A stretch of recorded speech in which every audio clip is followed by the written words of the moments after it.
pig like I like it. We live now? Yes, we are live. On the note of American lard substandard. That's right. I don't really know. I don't, because in Mexico you can buy lard in lard blocks. Blocks. Yeah. Okay. It's just like a blob of white fat, and then it's in the white thing like you bought a steak. I've never seen lard in America. My introduction to what lard even was from Hey Arnold. Because Helga would refer to Harold as the fat tub of lard. And, and a 7-year-old Patrick was like, what is that? they use lard as an insult in cartoons quite a bit. And I was like, it took me a while to actually figure what it was out too. Yeah.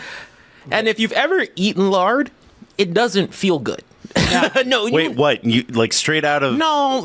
Okay. No, I meant cooked with lard. That probably feels bad too. It's like it's basically if you've cooked with bacon fat, you're in the same camp. Oh yeah, which I have done before. Which is flavorful, delicious, not exactly the best experience for you. You do that for a cheat day. If you're making burgers and you cook your bacon, save the fat, toast the buns in the bacon fat. Oh, okay. Best flavor. I thought you were. That's actually how we do breakfast sandwiches on because y'all are Saturday. We're Sunday, so Gotcha. So breakfast sandwiches on Sunday. Yeah. Bacon fat. I am so glad that's where it went because I was very distracted, and I thought you were talking about using lard to fry up your bacon. Oh. To like double fat your bacon. I wouldn't be here.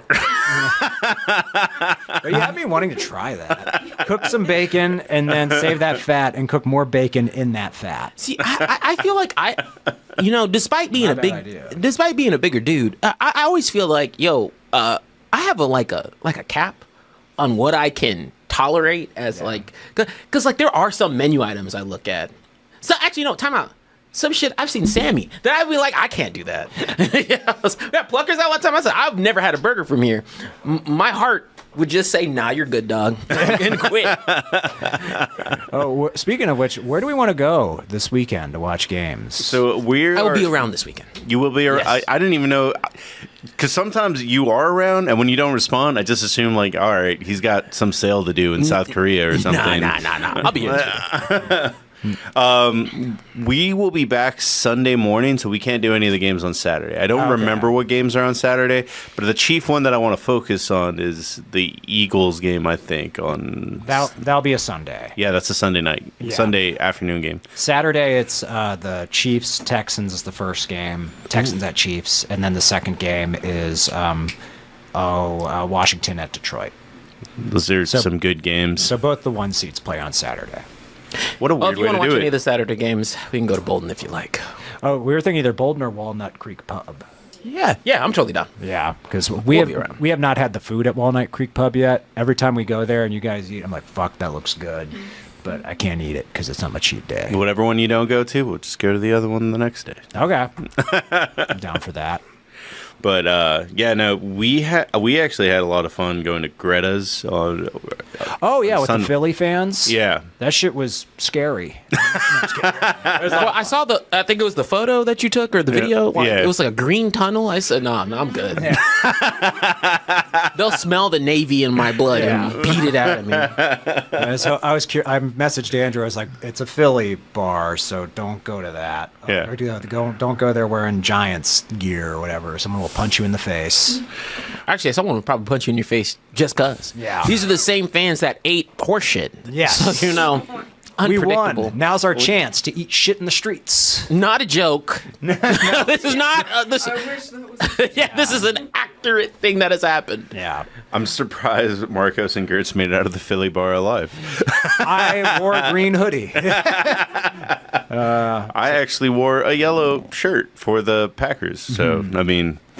But you are a large, physically imposing person. This is true. Yeah. You can wear yellow. I'm like fairly average in size. So a bunch of Philly fans could have absolutely ganged up and kicked my And I don't know, ass. black men don't really wear yellow like that. So, name one. Mike Tomlin. Snoop Dogg. Brian Paid. Flores. Paid. I can't name... Snoop Dogg paid. So wait, are you saying that black people don't wear yellow? Not like that.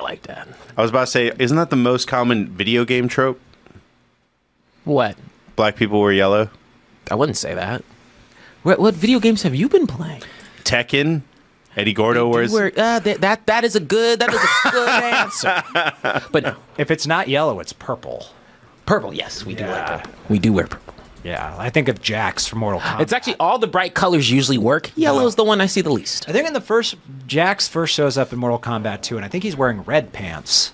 But in 3, he's wearing purple. And I always associate Jax with purple pants. Steel arms, purple pants. See, Sean, yellow. Balrog does not wear yellow. Let's see who else. He wears red, white. I don't think Dalsum counts as a black video game character, though. We can't take one from somebody else. That's not fair. Cyrax. We've done it. Yeah. It's so true. Man, the funniest thing is like anything that ever has to touch, even sniff a Middle Eastern character is just like, what are they going to do with this? What are they going to do with this? See, look, there it is. Eddie Gordo. Eddie Gordo's, all right, Eddie Gordo's the example. I like how they have a picture of Tolkien from South Park there too. And there's I can just remember it's the scene where you can play bass. I don't know how to play Tekken.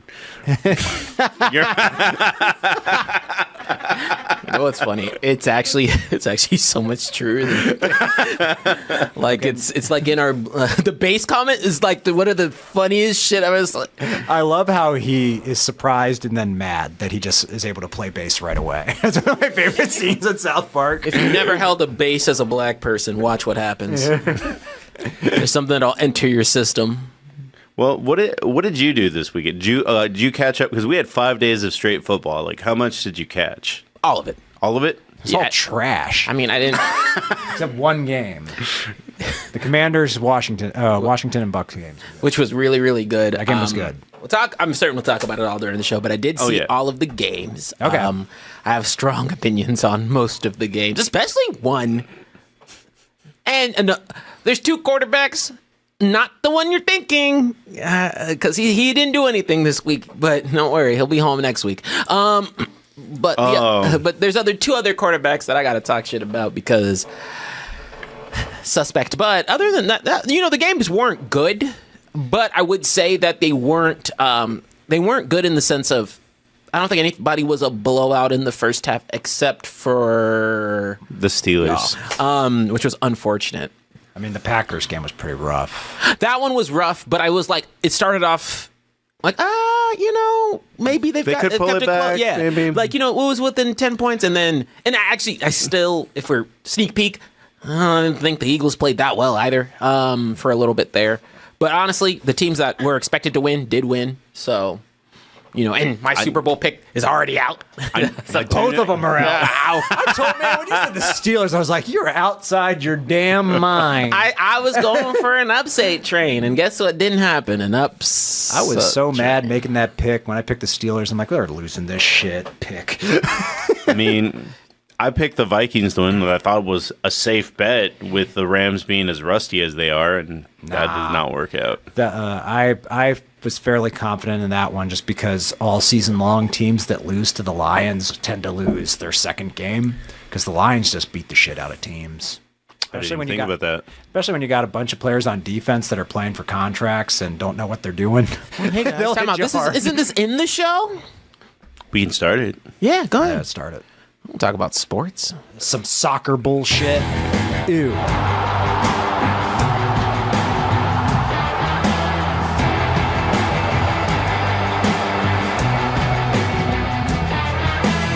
Good evening, ladies and gentlemen. My name is Marco. I am the host of the Commitment to Mexcellence, but I'm not alone. Today I am joined by 2 football fans. Can you guess who they are? Probably not. Go ahead and introduce yourselves. I'm Ebony. He's Ivory. Hi, gang. Living together in harmony. For now. What's up? It's TJ. Hi, I'm Gertz. Thought I wanted to get started with a funny... So I did not know this at all, and it's only sports adjacent. Mm-hmm. Did you know that everything in Patrick Mahomes' life is named after a medal? No. It's fucking One Piece. What's happening? Huh? His first daughter is named Sterling. His first son is named Bronze. Their new kid that was just born today, this weekend, is named Goldie. I don't like that you're inherently ranking your kids. That's problematic. Because if I roll up and I'm like, Bronzy, fuck you mean? And that's the middle child. Oh, no, they set that up for unsuccess. That's terrible. Well, I mean, I think they're calling their shot now. You know what I mean? That middle kid syndrome. It's like, ooh. Bronzy, you can't speak unless spoken to. Yeah, go spend time with your uncle. That's even worse than that. Just because he has a son named Bronze, his dog is named Silver. So the nigga who's first of all, again, middle child is behind the dog. Yeah. Lots of families say the dog is the favorite member of the family. I've never understood that. My favorite member of the family has to have the ability to wipe their own ass. I don't know, man. Children kind of suck sometimes. Children kind of suck sometimes. I'd be like looking at the dog, I'm like, at least you don't give me problems. Sterling and the dog share the same outhouse. Yeah. Okay, and I don't mind like family having general themed names. Like how to put it, my family doesn't have themed names, but all of my mom, the names we go by for my mom, me and my brother are all T's, right? But in general, don't inherently rank your children. Like I'm a little against that. Unless one is awesome and one sucks. Now, granted, if you know. and guess what? Actually, that's something that not enough parents hang over their kids. I will legally change. I have up until 18. I will legally change your name if you're a dipshit. I will fuck your whole world up on those job applications if you want to try me. Do you have a list of worst names that you already have? No, it doesn't matter. It's not like that. It's just I'll think of something when we get to that time. But like, you don't get to be like a dope ass name, an inheritor of my genes and name, and you get to be a dick. Nah, you will get put in check. They're my genes now. And you will have to wait till you're 18. I'll make your high school life miserable. Do you have a favorite theme for families' names? Like, no, I didn't know that people actually do that until... I've got one. All right. It's George Foreman. All of his sons are named George Foreman because the theme is George Foreman. Aren't his daughters named Georgina, too, and things like that? I think they're named George Foreman. No, but I think you're actually right. I think it's like George and George. I'm not that vain. Well, have you heard his reason why? He's like, I want to remember their names. Which, coming from a man that has a lot of brain damage, I mean, I kind of don't blame him. I kind of get it. Yeah. Find it funny now? Chuckles? I think it's funnier. Honestly. It's meaner, but it's funnier. I wouldn't be able to tell if he's mad at me or the grill. I used to use the shit out of my George Foreman. I just wanted the little grill marks inside. Well, Dude, those things are awesome. How do I put it? When it comes to theme names, it's because I haven't really thought, I have thought about kid names before, and I've had, I've been together with my partner for long enough time. We've talked about it, and of course I had to, toss out general white girlisms of, crystals and Austins. But we landed on some general themes that I'm cool with. Naming them after anime characters? Fuck no. I'm not that type of nigga. Not that type of no. But I will say they'll probably get something a little more creative than because okay, so my mom, my brother my older brother has an African name, and he was named after my father. I just got Taylor, and then it was my middle name. It's just I'm super normal till you get to my last name. So I said I'm at least trying to sprinkle a little more creativity than. I was about to say Manatsa even isn't like that. No, it's unique, but you have to get there. Yeah, you have to arrive at the conclusion. I want that shit top and center, but. Yeah, I don't know. Kids' names is always a tricky thought because I've always been like, what if I... And of course you can change it, but once you co-sign it and they're not being a dick, you have to... They're off of that name. That's how they're known. Yeah. So I'm just gonna have to think about that for a while. Keith Sloan thinks you're naming your daughter Ace TJ2. Well, I wouldn't name my child Ace as a first name. A middle name would be cool though, but I'd have to think about that. So there's a lot of angles I'd take personally, but ultimately haven't decided. And I'm not having kids anytime soon. This century. This century? This century just started, kind of. Isn't it crazy? How long do you think you're going to live? How good medicine's going to get. No, I've always, I'm in that weird phase where it's like, yeah, I genuinely, I've always been someone who wants kids. I want 3. But I'm also a person who not in the place in his life where he wants to do that right now. Well, I understand that. It is funny to brag about not wanting kids and at the same point already know you want 3. Like most people are 1 or 2 at this point. Yeah, I want 3 kids. Mm-hmm. That's so many kids. I technically want 4. That's even more kids. Well, haven't I told you before? Like, look, my dad didn't stop franchising. At least I'm keeping it with one person. Like, shit. I want 3 kids. I'm one of 7. So I'm reducing it down from there. My parents both came from 5 sets. So, my sister was convinced she wanted 3, and she has 2 now, and she's like, I'm good. My eldest brother has 5. 5? Yeah.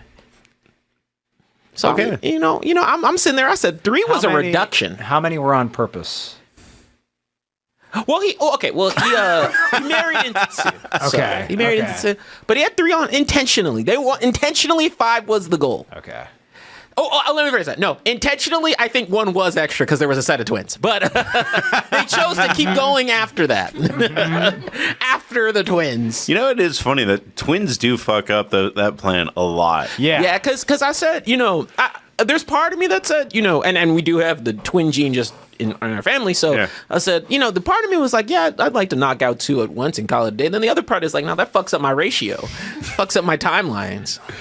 Because I've definitely had at least 3 friends that were like, I've had 2 or 3 kids. I'm done. This will be my last one. And then I'm getting my tubes tied or whatever it may be. Yeah. And then 2 twins. Yep. Mm-hmm. Yep. Proof that the devil exists. I said, twins are. 2's a win. 3, we have a little bit of a conversation.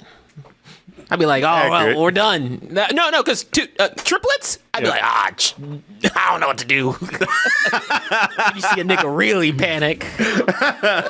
Twins is the monkey paw wish of I want a baby. Finger curls. That's true. Yeah. No one wants 2 of those at the same time. That's a lot of money. Yeah. And time. Yeah. And effort. Yes. But yeah, no, I said I wanted 3 kids is the aim, and then I've always wanted to adopt a kid, so 4 total. Oh, sweet. Yeah, I'm a big proponent of well, it's a 2-pronged approach, and yeah, eventually, whenever I adopt a kid, you can run this back.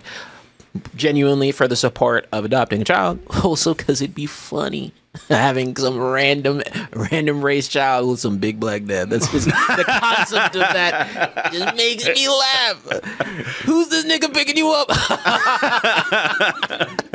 Did I tell you guys a story where people thought that that we were biracial, like me and my siblings? Huh? So we're in school. So Tommy was right. So we were in school and we all did this. Me and my brother and my sister. They're both older than me. I'm the youngest. And every time we went in preschool, and it's like, draw a picture of your family. And every time we drew our dad, he's very tan. And they had Crayola crayons. So you were like, yeah. Like brown. Peach. Brown is the closest they got. So we all did the same thing. We'd use the brown crayon. And when you see his skin tone, you're like, oh, yeah, I get it. But all the teachers thought we were biracial. And so when they met my dad, they were like, oh. They're like, what's going on with this family? Yeah, exactly. It's like, You put your dad to the side. Yeah. You might want to check with your kids. Yeah. And your dad plays a lot of golf. On a similar note, not so fun. It was fun the way she expressed it. I met this homegirl, right? And it was a friend of a friend who's not a friend. And I could tell she was biracial right out the gate. Like, yeah. I'm like, my black senses are tingling. Smell it on her. I was like, one of me, you know. But she found out she was, a child of questionable decisions. Oh. Like as you know, within like the last few years, and she was like, yeah, I blew up my whole family. Shit was crazy. And I was like, how do you just? I was like, hey, girl, how did you not know both of your parents? White as can be, so I don't understand where you got this confusion. Then she was like, oh, you see some of our uncles and whatnot. I was like, and according to my calculations, and then B, it was a very interesting, because she was like, yeah, I couldn't seem to make all my friends growing up were also black. I was like, yes. What happens when you're part of the culture? You didn't make this connection. Needless to say, again, she shout out to her for being just so gung-ho about being like, yeah, not my problem to deal with technically. just drop the technical nuke and said, This makes me think of the episode of Rocco's Modern Life when Heifer finds out he's adopted. Rocco brings it up and it nearly destroys the family. On the note of just a random black dad, sorry, I just saw this randomly once, and it's just one of my favorite internet clips, that it was like, because the world is so globalized, like, how people always adopt random people from China or Japan or whatever it may be. It was like, has anyone ever grown up in China that is just generic white? And it happened. Like, it's a globalized world. So it was one of the funniest clips that I ever saw. Like, we come from China. Oh, fuck, I can't find it. English or whatever is like the China, the elevator. They're talking about you, it's in Mandarin. Okay, and I can't find the clip, but he speaks perfect Chinese, and he was raised in China his entire life. His parents are Chinese, and I was just kind of like, oh, it goes the other way sometimes. Yeah, I think a lot of people don't realize that there are transplants like everywhere. Yeah. America is definitely, probably one of the, definitely one of the most mixed countries. Mm-hmm. But you go to places like, nothing's funnier than seeing Nigerian white men. That shit's hilarious because just it'll show you Nigerian is a feeling, a theme. It's not like that. If you're a Nigerian, you're just Nigerian. You sound thick as thieves Nigerian. So, but that's pretty much. But you go anywhere and you kind of find.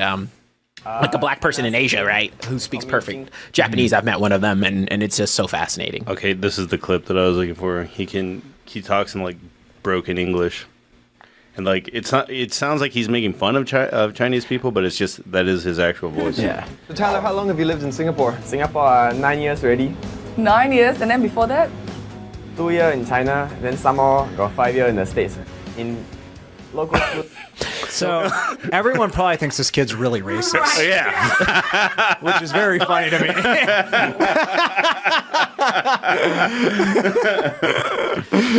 and I think the whole thing, right, is because the way accents are formed, you'll pick up the accent of where you're raised. Oh yeah, it's a regional thing. You're not going to. And if you spend enough time of your life, your accent will also adjust to wherever you are too. Yeah.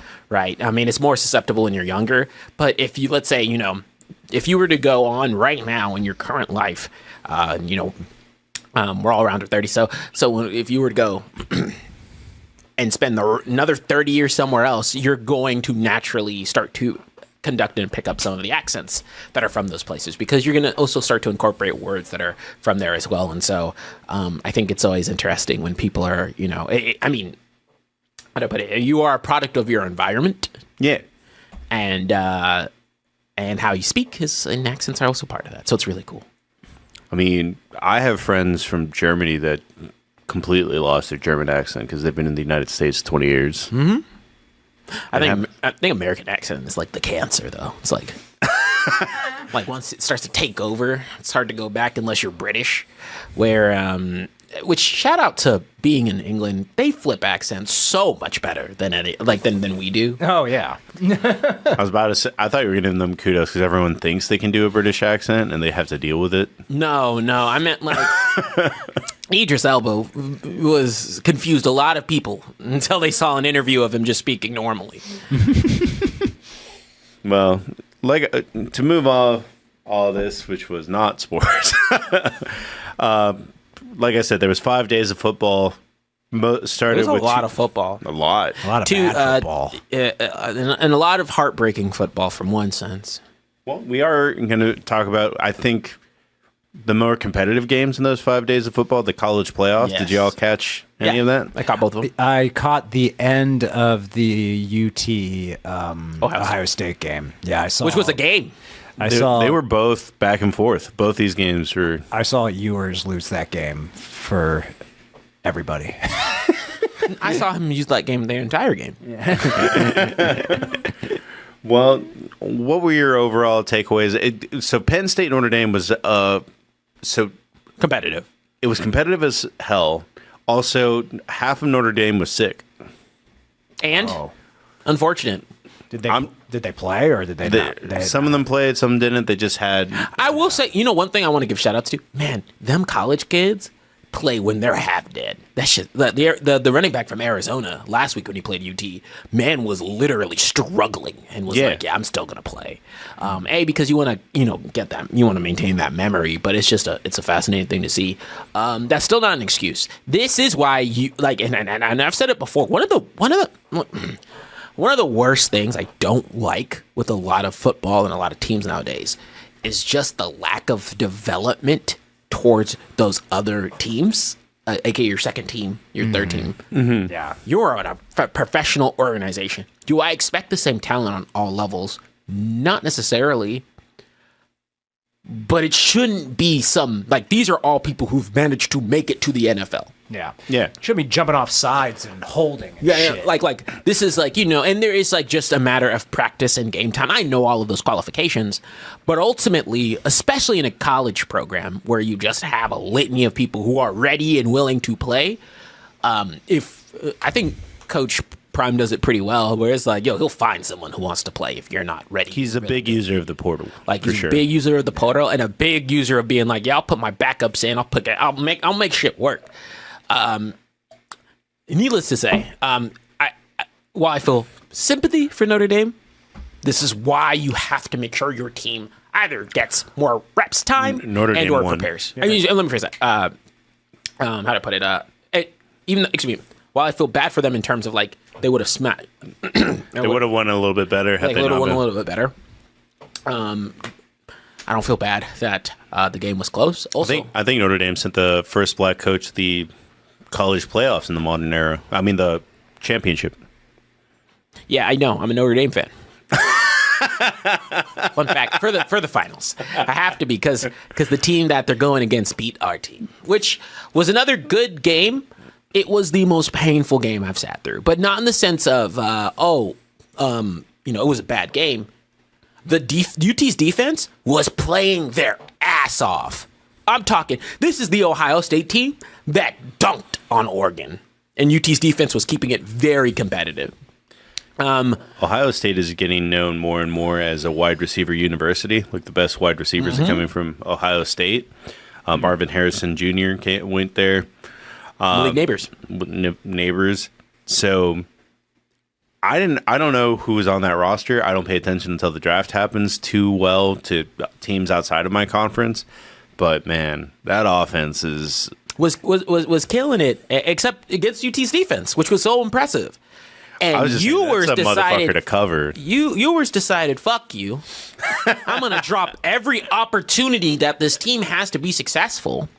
And and the coach wasn't making those goal line play calls. Oh, that was terrible. Were terrible. I couldn't, because you said I saw Ewers lose them game, which he did. Yeah.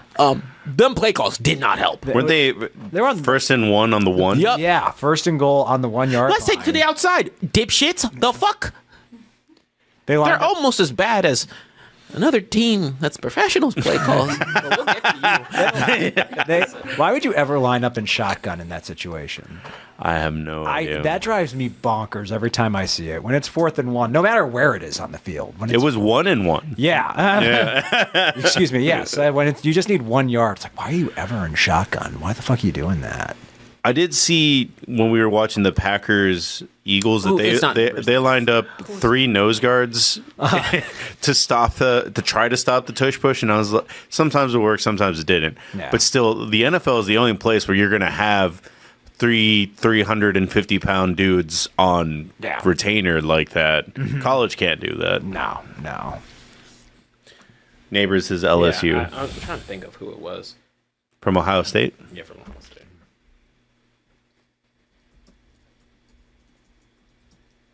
Garrett Wilson has played for Ohio State.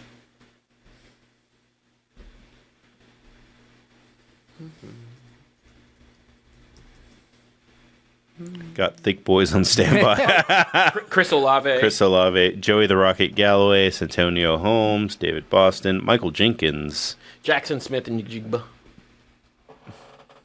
Michael Thomas, Scary Terry. But yeah, no, the college games were awesome, excited, and that's what you want in some playoff games, like that close and competitive nature that was only exuded in college this week. Well, it was funny because the first round of the college playoffs was similar, was blowouts, and everyone was like, "Well, those teams didn't deserve to be there." But even if at the pro level, if you're getting games like, who did the Eagles play round one? No, the Eagles played the Packers, but like the Rams. Vikings was a shutout. Yeah. I know people feel some type of way about these first week of games, but ultimately, A, it's more football. We always like that. But B, you're gonna have upsets occasionally happen. And while there wasn't actually there was one that happened this time around. Upset in quotation marks. I think most people predicted it, but ultimately, I think it's fine to have more of those. That 7th seed still be a possibility, and I still think though one of the 7th seed games was. I think it was still reachable. It wasn't as bad as the other beatdowns. The Chargers game was pretty bad. Yeah. The Chargers game sucked. Wasted a Nickelodeon broadcast. Piece of shit. That was the only thing that made it kind of worth it. Yeah.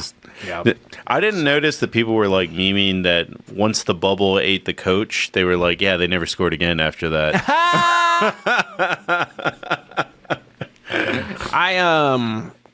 do I put it? So if we're going game by game, we got a couple other college topics. Mostly just want to say as a UT fan, are you excited to finally see Arch? Yeah. I mean, I do think it's funny that everyone is basically sending Hewers off like Skinner in that episode of The Simpsons. Like they're just like, he never said he was going to the draft. He literally was like, I'm not sure what I'm doing. And everyone's like, well, you had a hell of a run, kid. Yeah, exactly. You know where you won't be taking snaps? Here. I think we will cut you. I think he'll either make a fat contract in the portal, where I think he can get some success, and honestly fine-tune some of those weaknesses he has. Otherwise, yeah, I'm excited for Arch. I'm excited to see something a little more dynamic.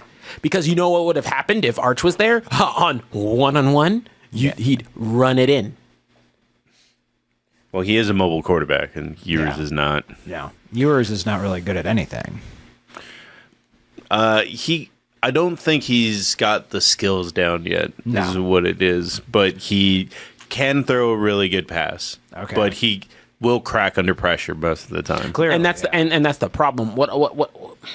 What you want to see from any quarterback, and there are universally, like, this is just an overarching, like, good quarterback, like someone who's like man of many talents, not necessarily a master of one. Yeah. But what you genuinely want to see is like something that makes you be like, oh no, that's somebody's like weapon. That's someone's talent. And I think anyone who's a starter in the NFL has something like that. Even from the worst quarterbacks to the best, technically from an NFL perspective, they all have something like that. Yeah. Using one of my favorite examples, he was technically a starter for a little bit. You know what you're getting with Jameis, but Jameis has a cannon, right? Like, but you look at that and you're like, and that's why you always try and start him, because you're like, at the end of the day, motherfucker can sling a ball. and when you look at Ewers, you're like, cool. What is that talent? Mid. Right. He's mid everything. Just mid. Because even if a quarterback has a drawback, you're going to play them because of that one talent. Yeah. or that multiple talents. It's why Josh Allen got so much stroking for a while, which this year, power to him. He cleaned everything up. He's been great this year. All the problems that he had. But it's the reason why he got so many passes because they're like, it's Josh Allen. We take the interceptions because he does the other things very well. Well, one last note, as we were talking about years hitting the portal, maybe somebody else hit the portal. Georgia quarterback Carson Beck hit the portal. Just crazy. I'm committed to Miami. $10 million to play next year. He's making more than Brock Purdy did his last. We need. Brock Purdy is getting rocked.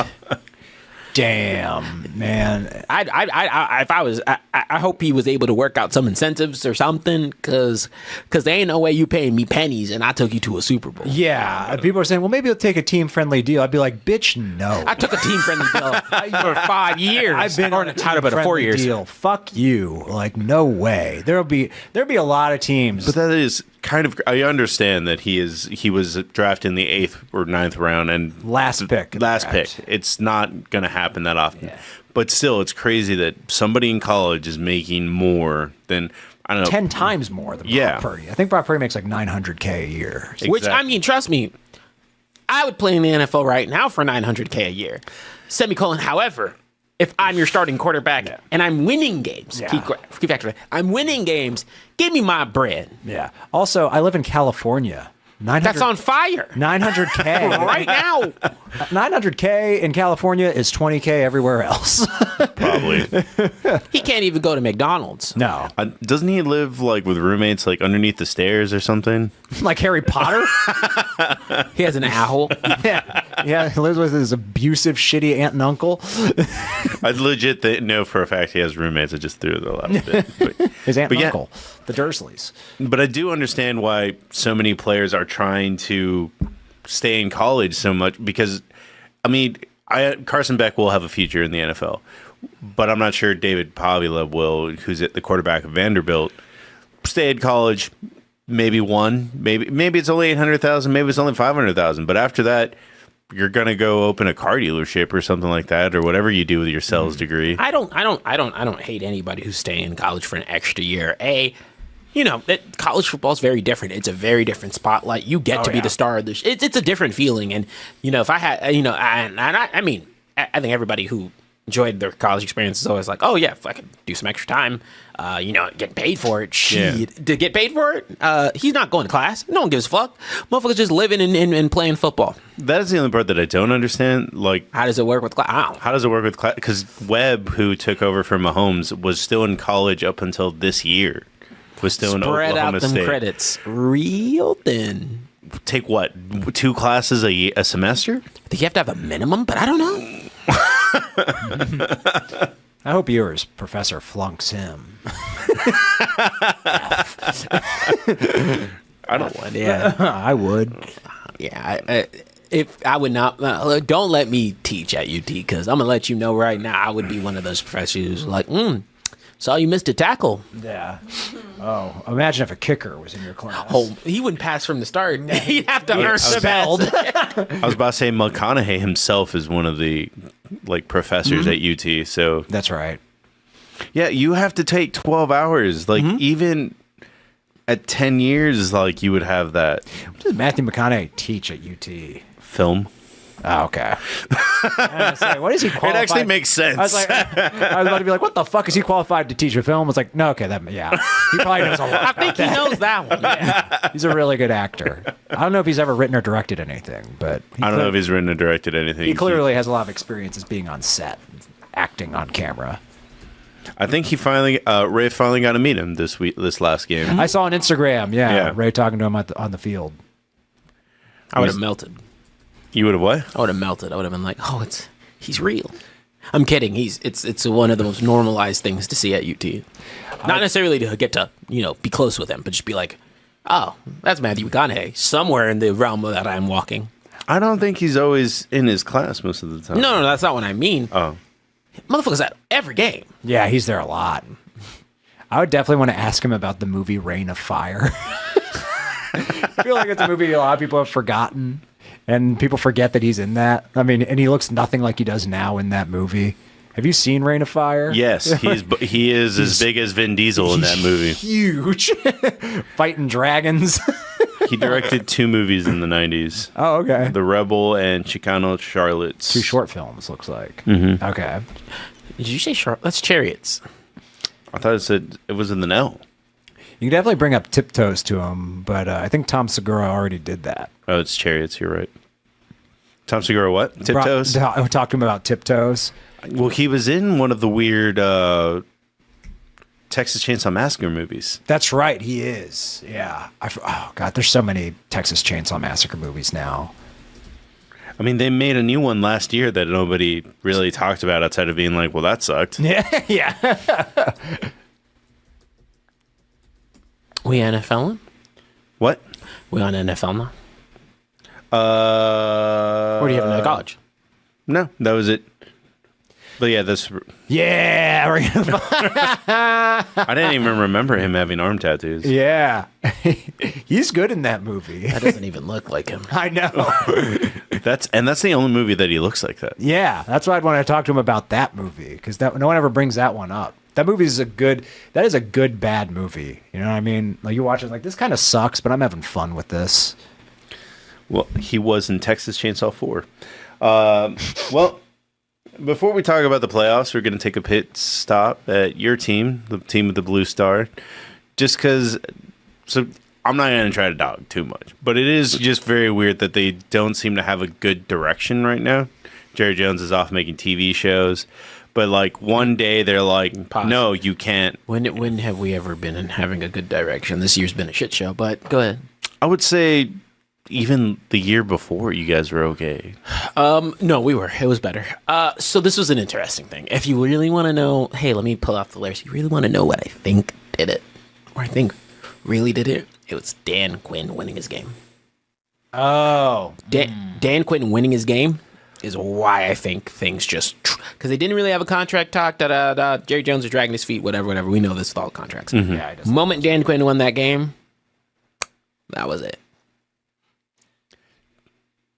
Because the timeline makes sense. I mean, nothing was really confirmed. It felt like okay, you know, they denied the, and it sounded like both sides wanted to make something work out. Moment Dan Quinn won that game. Next day comes out and he's like, "Oh, I'm out." That makes sense. I mean, I wouldn't be shocked, because it was reported that the issue was the length of the contract. So Yeah. I wouldn't be shocked if maybe they had a conversation prior and they're like, oh, thinking something like this. And then Dan Quinn winning his game made Jerry pull back a little bit. Like, And how, they're like, how about a 2-year contract instead of a 3-year? And Mike McCarthy being like, no, I have a better record than Dan Quinn. I have a Super Bowl. He does not. So I don't know. I think Mike McCarthy is going to be in fairly high demand, actually. I think he's headed to the Bears. And I'll be honest. And I think he'll be good there. I'll be honest with you. I know people were like, you know, I think I've been very clear. I've been never super pro get rid of McCarthy, but only because there's not a clear lineup of who's next. If there was a clear picture, and I'm not a Vrabel fan because technically McCarthy record speaks better, right? But it's basically get one of them Lions coaches or bust. And if we don't, They might not leave either. and they might not leave. That's a problem. That's the thing. Like, I think they like where they're at. And that Lions organization's finally winning. They'll pay out. Yeah. Yeah. But that's the problem. I sat there and I was like, because Young Herb to the boys. Yeah. I saw that. I was like, oh, TJ's got me pumped. fuck no, I don't know what would happen. Don't kick Brandon Aubrey. He's good. But no, again, if there was like a clear, like, hey, and oh my gosh, if I hear another, look, okay, so I think I know who you guys are going to get. you know that I'm a big Dion fan. I'm a big Dion fan. Oh, you're not getting Oh, that was And we're not- first of all, Deion we're not- Sanders, and we're the not getting- Cowboys have mutual interests. Yeah, and we're not getting Dion. You ain't getting him. He doesn't. He knows what he likes his little Colorado spot. Yeah. And let me phrase it. Not little. It's big. It's a big. He has to a lot of rebuild control. next And Jerry likes the attention, which is But- what the story's doing. But with Dion, but again, this is no fault to Dion. I'm gonna need a little more winning. I'm gonna need a little more because he's a cultivator. Like Dion's biggest strength. I've said this on the show. He is a cultivator of men. These are grown niggas. Like, this is a very different thing. These are not college kids. You don't think he could go in there and do a good job? That's not what I'm saying. I'm just saying his cultivation skill, I think, thrives in college because people come to play. People are coming to play for him because he would. I still think Deion would attract a lot of good rookie talent. Yeah, he would. A lot of really good rookie talent, but he's able to develop people over 4 years, build a really tight relationship with them, almost a father-esque figure for these guys, and that doesn't necessarily translate to a NFL spot.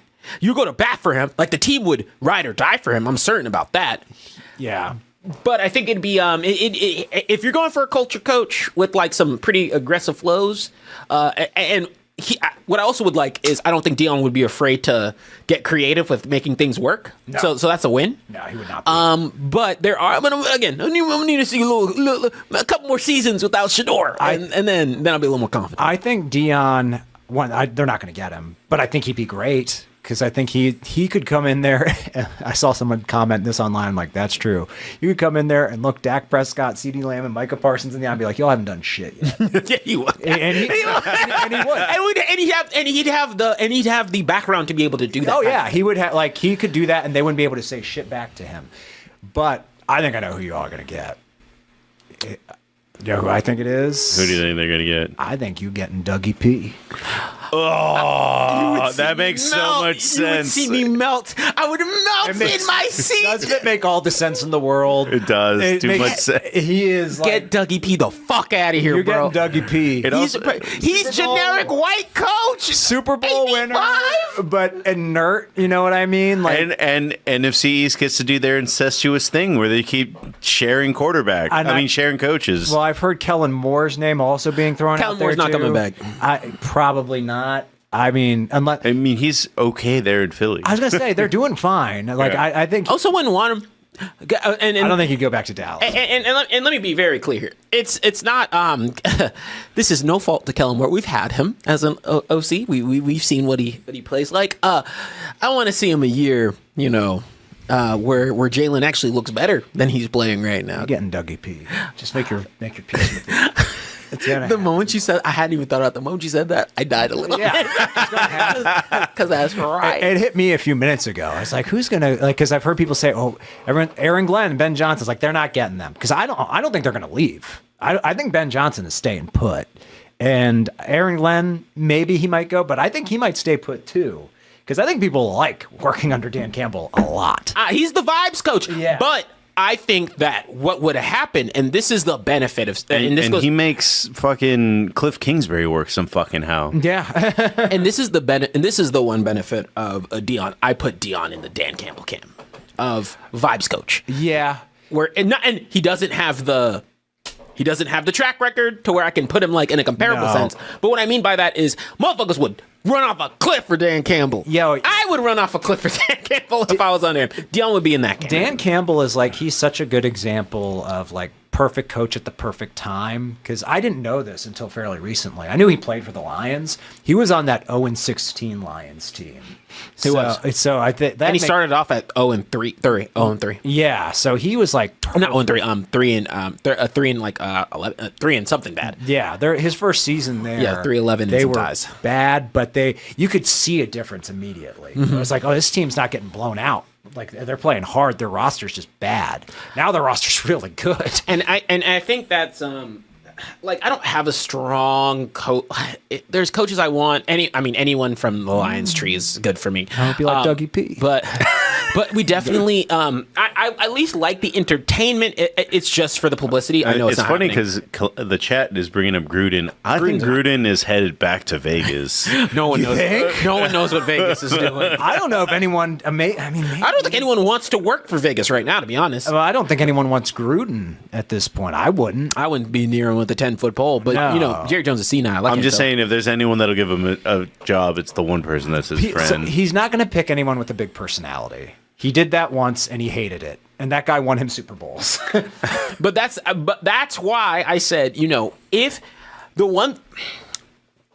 the Cowboys' biggest fight right now is at the end of the day, they need an identity coach. They need a coach that like a culture coach. Yeah. That is the type of coach they need. I said I would like to see more winning from Deion. I would not be mad if Deion came through. But it's hard to be an authoritative figure under in the that locker room. under that Yeah. same. They've got a culture. It's Jerry Jones. It's Jerry Jones is the That's culture, it. but they need a team culture where it's like this is a rough and tough type of team. They have the problem is they had the worst stack of like the culture the slight little bit of culture that we had, the high flying defense that we were known for. Yeah, that was Dan Quinn. Yeah. That was 100% Dan Quinn. Moment that left. Went back, and granted, the Mike Zimmer defense started to look a little bit better, but Zimmer's not a culture head. No. He's old school, classic, like fundamentals football with a lot of schemes. It's not a bad defense. He's not a bad DC. That's not what I'm saying. But you need some personality and identity because that's, like, to be honest, Jerry Jones has been counterintuitive to what makes the star be the star, which is Dallas Cowboys should have that loud smack talking type of coach to match, like, because especially with a quarterback like Dak, who's very like, cool, I got to keep my P's and Q's. You need a coach who's able to be like, nah, fuck that, right? You know, and able to kind of articulate the stuff that your QB can't. You want, I mean, it sounds like what you want is a similar dynamic to Jalen Hurts and Nick Sirianni. Almost, Because- in a sense, but I mean, I don't like Nick Sirianni that much. I hate Nick Sirianni. I find him so annoying, and I don't know what he does. But he No does one win does. games. But I can't stand Nick Sirianni. But that dynamic of, like, our coach is the loud vocal red ass, and our quarterback is the cool cucumber, like, that makes sense. It makes sense, especially The considering Lions do that. The Lions do works that well because with them. no one hears Goff at all. He talks 4 words, and Dan Campbell's like, "Yeah, I'm a baker." Like shit, like, like that's the type of shit that you need. So we'll see how this goes. If and I mean this wholeheartedly. If that motherfucking Dougie P steps foot in that building, You're getting Dougie You're gonna P. see me melt. You're going gonna to see me melt on camera. Just Hey like- man, this happened. you're always welcome to be a Commanders fan officially. no, I'm good. No, he's not. No, I'm not. I'm not that much of a simp. Sam's already joined the Rams bandwagon. I mean, Yeah. it's that LA water. Last time he was there, he got some whiffs of the embers. I don't know what happened. His brain chemistry Want to follow changed. that example? No, I'm good. I'm ride or die with my sinking ship. But yeah, no, I will say, it was a surprising thing to see because it was totally a Cowboys move to just not do that. Yeah, it's just funny, like... It was messy. I never liked Mike McCarthy as a Cowboys coach ever. Well, it wasn't like everybody before. Okay, the problem was before when Mike McCarthy was coming up to hire, people were articulating the same shit we talking about now.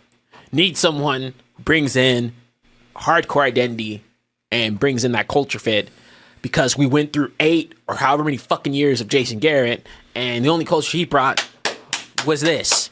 He can clap with the best of them. Fuck out of here. He's got a commentating job now, right? He doesn't coach at all. He's really bad at it. He does like halftime analysis and stuff. He doesn't. He's done like one game like live, and he was awful. Like, Actually, during the Calamity, game. that's the best way to put it. The only difference between Nick and Dan Campbell is that That's Nick, true. Yeah, I'm like, that's a really good way. Nick to put embodies it. Philly and Dan embodies Detroit, which is. When we went to that Philly bar, I was Yeah. hearing the dumbest takes from Philly fans. Philly fans were mad that they were running the ball in the fourth quarter when they were up by 10. I was like, what are you talking about? You're giving the ball to your best player on the field. Yeah. You're running out the clock at that point. Yeah, you're not trying to score anymore. I even said it to, I said it to you, and Caitlin was like, we still need to score. And I was like, Philly doesn't need to score again. They're up by 6, and their defense is playing lights out. Just hold on to the ball. You're going to win. Jordan Love's playing like shit. You're gonna win. Yeah, I'm not. But again, like there's a bunch of. Was there ever a point they were only up by 6? Yes, it felt like they were up by way more. Yeah. But yes, there was a point I think they were up like 16-10. Because it started. We'll talk about that game in Yeah. detail because we have other side topics about that one. Yeah. I'm just intrigued to see how this plans out. That said, yeah, it was a Dallas move to not do it, and it was a Dallas move to do it in the way that they did. Yeah. So it was like if they said McCarthy's not the coach anymore in the most Dallas way possible. So I couldn't even enjoy it. It was a good example of what Jerry does, which is he often makes the right decision way too late. So it costs the team money. It's because he's old and slow. Like His brain's catching up. He missed out on interviewing Ben Johnson and Aaron Glenn because he took too long to make the decision anyway. Oh, no, they'll come up. I don't. But what was it? Who said it? Troy Aikman said, "I don't think Dallas is a coveted role," and I actually agree with him. Oh, I agree. It's not the worst role. It's not that. It is a lot of spotlight, and it's also a franchise that, because of Jerry Jones, it's not a coveted spot. What's the worst job available right now? The Raiders, 100% to me. The Raiders suck. Like that's been a rotating that's been a rotating carousel since fucking 2013. Absolutely not. I would not take a job there. That's a good answer. I mean, I would, just so I could get fired and keep getting paid. That is true. Actually, it would be the best job for someone like us. Yes. Who's just trying to be. Yeah. Rakeen's bringing up the Jets. I don't think the Jets are in that bad a position because they're going to rebuild. That's a generic I wouldn't say that. They're number 2, but they're not number 1. No, I don't even think they're number 2. I think they're not, because they have the owner problem too. Woody? Yeah. Motherfuckers. He's bad.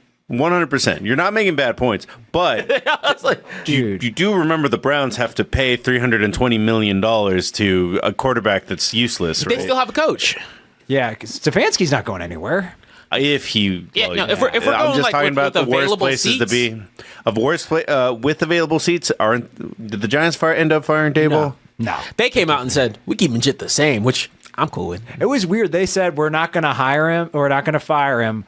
But motherfucker, you need to win, goddammit. It was pretty much, they put him on notice, while also saying, we're keeping you. But so if they don't win this upcoming season, he's definitely out. Jaguars is a good spot to be. Dable. I think, honestly, this is a spicy take maybe. I think the worst job is the Bears.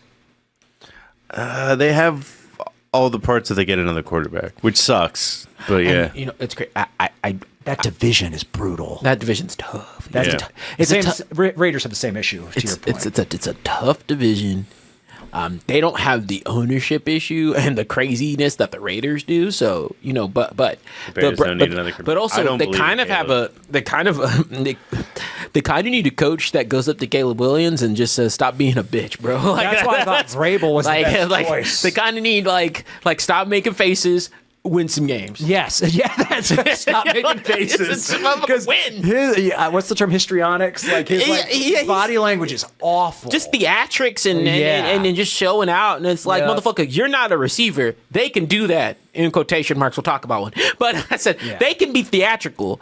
I'm going to need you to straighten the fuck up. Yeah. And lock in. Yeah. And so the only time you can be theatrical is if I see anger. Yeah. If I see anger or frustration, not that boo-hoo, woe is me, shut up.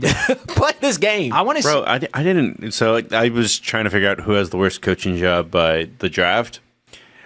I didn't know you guys the Cowboys were losing Rico Dowdle on top of. Oh, you are? We are. Yeah. That is not Dallas good. released Ezekiel Elliott late in the season, and Rico Dowdle is an impending free agent. Well, I think Ashton goes to us. If he makes it to us, I think we get Ashton Jeanty. I mean, you're picking 12th. Here's my hot take. And it's going to be coach dependent. Let me be very clear. It's going to be coach dependent. If we get someone who has that dog in him, Yeah. You think you're going to trade up? I think we have to trade. It's not because of our financial situation. We have to trade up. We have a lot of missing pieces. So it's this weird place where I've never seen the Cowboys trade up. I know. I've also how do I put it? I've seen them trade back a lot. Also, never seen the Cowboys let go of. Actually, no, I have. They let go of a winning coach. They did. I know who you want as your head coach. I know who you want, and frankly, I'd be okay with you having him. I know you want Mike Tomlin. Yes, I want. And I'd be okay with them taking him. Because I just think Tomlin needs and Tomlin would bring a culture fit. And I would be okay. People might hate me for saying this. I'd be okay with Mike McCarthy going to the Steelers. You don't get to say that. I do. You don't get to say that. I do. Not all the shit. We will get to you. You don't get to say that after all the shit you gave McCarthy. What? You called him a hoagie. hoagie. You're on the side. Tommy brought that up. I just co-signed it. Also, he's Pittsburgh as fuck. He's the most Pittsburgher I've ever. It's ever Pittsburgh. So that is the most interesting thing. Mike McCarthy, and I hate. And I don't know if it's weird to say this. He feels like a cold weather coach. Yeah, if that makes sense. He's like, you look at him and you're like, that's a cold weather. I could see a hamburger named after him in Pittsburgh for sure. He routinely won games against Mike Tomlin. Like, he has a good record against Mike Tomlin. So, I mean, he's had more playoff success than Mike Tomlin. Well, let's go ahead and get into the games that happened this week, because we're going to take a pit stop and talking about Philadelphia and a pit stop about talking about your coaching future. But we start with Tommy, who's not here today. Yeah, punk ass. No. Just kidding. He's busy. He's working. Making another fence. No, you can. He flaked out on the weekend again. He did. That imagery is so funny because he does like it's this weird thing where you're like, I don't see him making a defense, but then it's like, yeah, it makes sense. Like, he's just sitting there, middle of the night. What you working on, Tommy? Fence. I had no idea he was handy like that, which is good to know. I'd pay Tommy to fix shit around my house. I'm not handy at all. I mean, he can fix your chair. Maybe he could. That's a good point. Yeah, he might be able to. I'm telling you, it's the Texas in our veins. You put some wood in front of me, I'm like, I know what to do with this. If I gave Tommy $100, he'd fix that chair, I think. I think he would too. Yeah. I think you just feed him. Yeah, you aimed real high. If he's a friend. I was about to say, if he had come over and seen all that Popeyes and you just threw a hammer like in front of the chair. Piece of chicken in there. Some would get done. To Tommy, that's fucked up, man. Tommy sees that as a contract. One that he would eagerly sign. I don't blame him. I'd work for some Popeyes. That shit's delicious. To your point, though, the Texans game was first of all, Texans did the one thing you should be doing. They looked and were heating up in the playoffs. Yeah. That's a good place to be. I mean, they got their shit pushed in, 2 weeks ago when they played the Chiefs on Christmas? Yep. And now that was the Steelers. That was the Steelers. No, also the Texans got their shit kicked in. By the Ravens. By the Ravens. Yes. Right. Yeah. Look. This is exactly what you want to be seeing from your team come into the playoffs, and this is also what you want to see from a team that's going against the Chiefs next week. Plain and simple. I think that the game was good from the Texans angle, and this is quarterback one that I get to talk about today. I better not hear anything that is pro Justin Herbert for a very long time. You won't. Because motherfucker has been. Let me hear another Dak compare. Like, motherfucker hasn't done shit. Herbert hasn't done anything. Nada. They said the coaching was the problem. They fixed the coaching. Well, the coaching was the problem. It was one of two problems. It was one of two problems. The coaching was the problem, and they fixed the problem. We're not going to rewrite history as if Brandon Staley. No, I didn't say it wasn't the problem. I said they said the coaching was the problem, and they fixed the coaching. What the fuck happened now? Now, granted, I will never fault a quarterback. Like, I would not be saying this if it was a competitive game. Yeah, it was not competitive at all. The Chargers roster is at a point where they need to stock back up. But you cannot throw 4 interceptions. Has Herbert won a playoff game? No. He is 0-2. No, and that's why I say don't get twisted, Ricardo. Like, I just say to Dak is the textbook example. Motherfucker's at least won a game. He's won 2. He's won 2 games. Give me something to work with this quarterback. And the Chargers had like that 3 or 4 touchdown lead when they lost to the Jaguars. And that one was not on him. Because he did not turn the ball over at all in that game. This game was on him, 100%. 4 interceptions by Herbert. And in addition, the reason why I put the Dak comparison or the Dak conversation up there is because people often would say Herbert's a better quarterback. And he's not delivered on anything. He hasn't done a single thing to say that this is a fantastic quarterback. He is average, a little, above average. He's better than the talent is there. He's 14 out of 32 quarterbacks. But he's middle of the pack for me. He's weird because I think his tangibles are great. It's that his intangibles are clearly not. He clearly gets rattled. He clearly withers in big spots, which is really frustrating because he's big, he's strong, he's normally very safe with the ball and has a great arm. But yeah, I have been like pretty pro Justin Herbert. It's like I've wanted to see him on a better team for a long time, and I thought this was going to be his first year winning a playoff game. But man, yeah, I thought they were gonna walk through the Texans. Honestly. I did too. I didn't think they were going to walk through. I had the Texans winning. Yeah. But I thought it was going to be a competitive game. I thought that was going to be one of the better games of the weekend. Yeah, I did too. I was excited about that one. It ended up being trash. I will say on that note, he does need better wide receivers. He does. His best. No. His best was Lad McConkey. Yeah. And he was and Lad was looking fine. But my problem is there's only so many we need. But before I have to start being 4 interceptions is unacceptable in a playoff game. Yeah. That's not on your receivers. That's on you. And you know me. I'll be an interception defender. So, but which is weird because you fucking rip Josh Allen all the time. He actually wins games. No. I'm about how it was intercepted.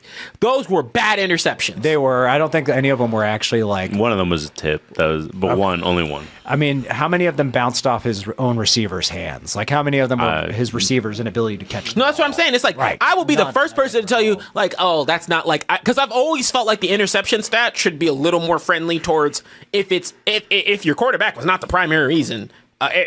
That's not on your quarterback. That said.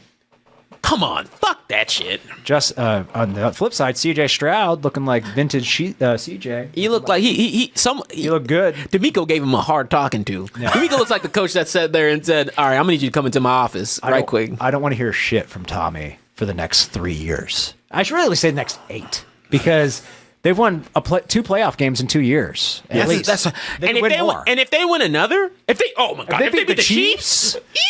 And I'll say this. I don't think they're going to beat the Chiefs. I think they're going to injure somebody, though. The way that defense flies around, they're hurting somebody. I mean, they literally throw punches all the time. I know. and they got nothing to lose. They're playing over their skis at this point. Shit. This might be Travis Kelce's last game, knock on wood. That's just so funny. Motherfuckers will throw punches and then their coach will defend them. I said, that's just great. That's exactly what you want. I'm fine with that. That we talked about it when it happened. That late hit on Trevor Lawrence. Slide sooner. That's exactly what it is. It's on 2 people. Yeah. You're a runner. You're not in the pocket anymore. Like, get out of here. Nah. They gonna knock some sense into Mahomes. But they can't. But don't injure Mahomes' ankles. That powers him up. That's you're gonna have to hurt both of them. You're gonna have to aim for both. Yeah. He might start floating. Yeah. We don't know. But right now, again, Chiefs coming off cold. Though they warm up in the playoffs. I was about to say I'm not going to bet against the Chiefs. That's not what I'm going to pick against the Chiefs this week. I'm not going to bet against the Chiefs, if that makes sense. Oh, I'm not picking against the Chiefs. That said, Texans, y'all win against the Chiefs. CJ's locked up his contract for the next forever. Oh yeah, and D'Amico's knocked out his contract for the next forever too. He'll be maybe no. I was going to say he'll hang around as long as Mike Tomlin, but yeah, he should though. I mean. If you deny the three-peat, oh man, that's almost three-peat killer. Oh, that's almost better than winning a Super Bowl. To be honest, yeah. To be honest, that's the Super Bowl play. I kept history from being made. It's like it's the ultimate like negative Nelly. Because let's be real here. What would be? I mean, don't get it twisted. The Chiefs versus whoever comes out of the Bills and Ravens is going to be a fun game. Yeah. But the Texans winning would be funnier. Yeah, I said the Texans. If the Texans win, it does make the next game kind of a wash. I feel like whoever wins the other side, I think can beat the Texans. Not necessarily, but I do think the Chiefs can come out cold this game. Mm-hmm. Oh, I don't know about that. I said can. Yeah, I'm not saying they will. There is a possibility, percentile chance of that happening, and then Patrick Mahomes because they didn't even play the football. last week. They had Carson Wentz and third stringers out there. Yeah, but I mean, you give Andy Reid a bye, dude. He's gonna drop some. He's in the workshop. Yeah, Andy Reid off of buys is ridiculous. So like, motherfucker's about to pick up Jamies, do some fun shit. Yeah. So that Carson Wentz game, oh my god, it was so bad. Carson Wentz deserves exactly to be where he is. Oh wait, no, he doesn't. He probably deserves to be in the European Football League. He deserves to play for the Shanghai Sharks. Are you kidding me? That's who's the next game. Well, I'm not going in order because I have two that I think are the most interesting. We're going to talk about Ravens Steelers. No, not yet. Broncos Bills. That one, I get to talk about another white quarterback. Woo! Josh Allen had some funky back and forth with the ref. My eyes were on that. First things first, talked about. I said, Yeah. that's some preferential treatment. It 100% is. Because that motherfucker did the, what was it? They talked about it. They said he did the pat, like the, that's on me, dog. Pat, the refs don't come to the sideline be whispering in your ear sweet nothings. That's not how that works. To be fair, it was a terrible miscall. It was bad. Yeah, like it was really that's bad. not, but refs don't usually be coming to the, I've never seen that before. but that said, so this game went. I thought the Broncos would be more competitive. I know it came out afterwards that Bo was playing through a back injury. Don't give a fuck if you're playing on that I didn't field. know he was playing through a back I expect you to play better. That said, look, the Broncos are a team that are playing with bonus points anyway. Yeah. So, yeah, I expected that game to be slightly closer than it was, but there wasn't a surprise there. I don't think there was a tough Once it got fight. out of hand, it was out of hand. Yeah. And it wasn't out of hand for a little bit, but then it got out of hand. Yeah. Next game that I think is the least interesting, and a third white quarterback you can talk about: Vikings versus Rams. Oh, I like these two. They're two of the good ones. No, there's literally the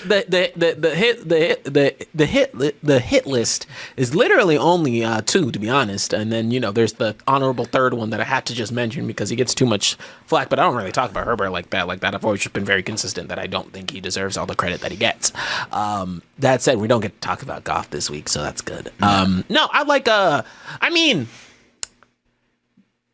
Stafford. So he just came out and said He's streaky, but like when he's good, he's so good. It's I so don't care. fascinating. It's like because this is one of the very interesting things where people are so like I think Stafford has always consistently been considered a really, really good quarterback in a shitty situation for so long. Yeah. That it's so fascinating to see him just be like, yeah, no, he's the truest definition of put him on a different team, and he's just thugging out. Yeah, and even when he was losing games, he was playing with such grit that people loved him anyway. So he's in like I think CJ was even like Matt Stat I learned from a lot of people have used him as a template for some things that they do. Yeah. That said, that's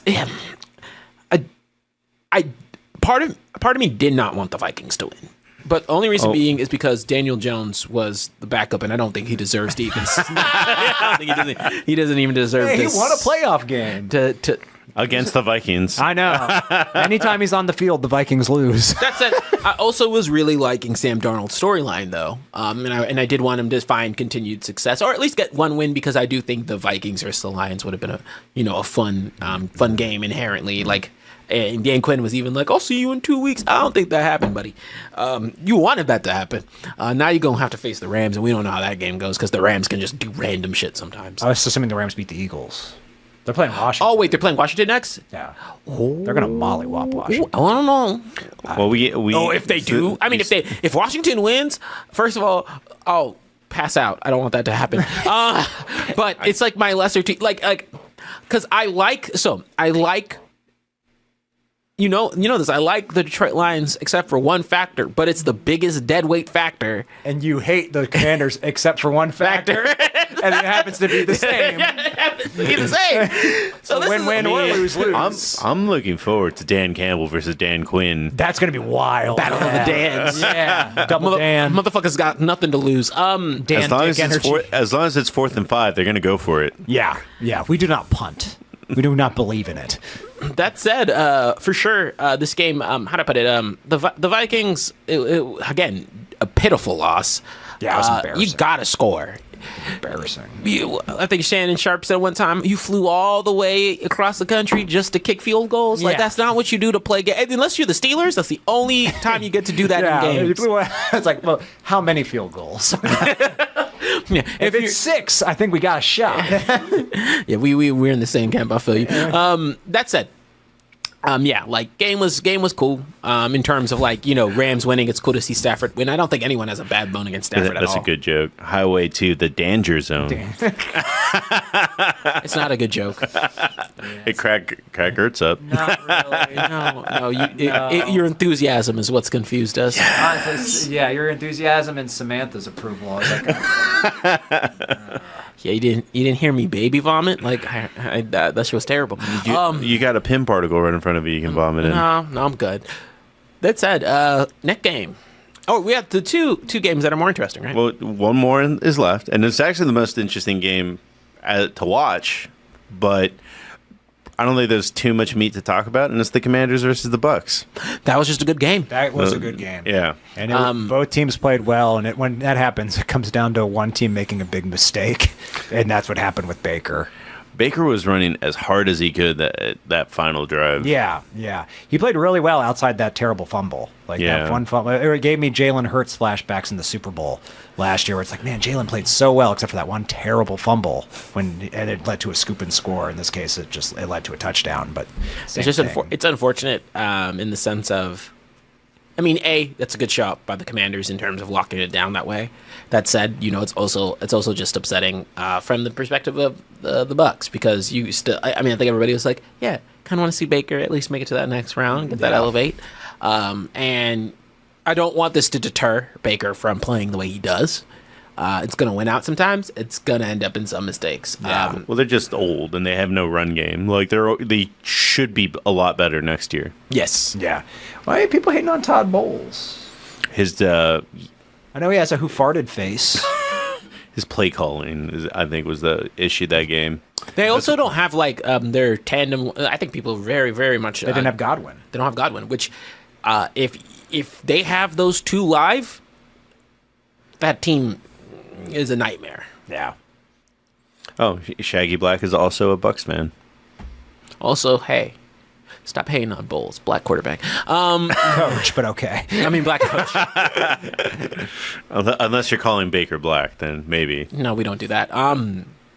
Not here, but he's Italian. Remember? Yeah, but he can come to the. He come and hang out. Come get some grit. Come get some grub at the cookout. I'll be cool with that. We like that grit. Well, the next game is the one that we actually met up for. I just thought it was cool that we went to an Eagles bar. Like, they actually advertise it pretty big. How Austin's North Philly bar. Yeah. Was the food good? The food was pretty good. So it's like a booster club for the Eagles, and they legit get local beer to sponsor it. So the pitchers are $20. Oh, that's awesome. Yeah. And then it's like a pizzeria, and it was a lot of fun. That being said, apparently at the stadium, that was not the case, being surrounded by Eagles fans. Oh, I heard about this. Yeah, this was Big Dom had to get involved. Big Dom had to lay down the law. Yeah, they had to. This was a subject that was requested by Rakeem. But yeah, somebody, which ironically we were hearing from one of our friends, Caitlin, that, oh yeah, me and my boyfriend, we go to in Philadelphia. He wears his cowboy stuff. Nothing happens to him. I wish it did. That's exactly the way that she worded it. Well, it did happen. I mean, genders were reversed, which is probably why it did. But somebody's wife showed up in a Packers jersey. Mm-hmm. After reviewing the play, the runner was short of the goal line. Just called her a stupid bitch. Goes on to call her an ugly cunt. Oh, you can't use the gendered words.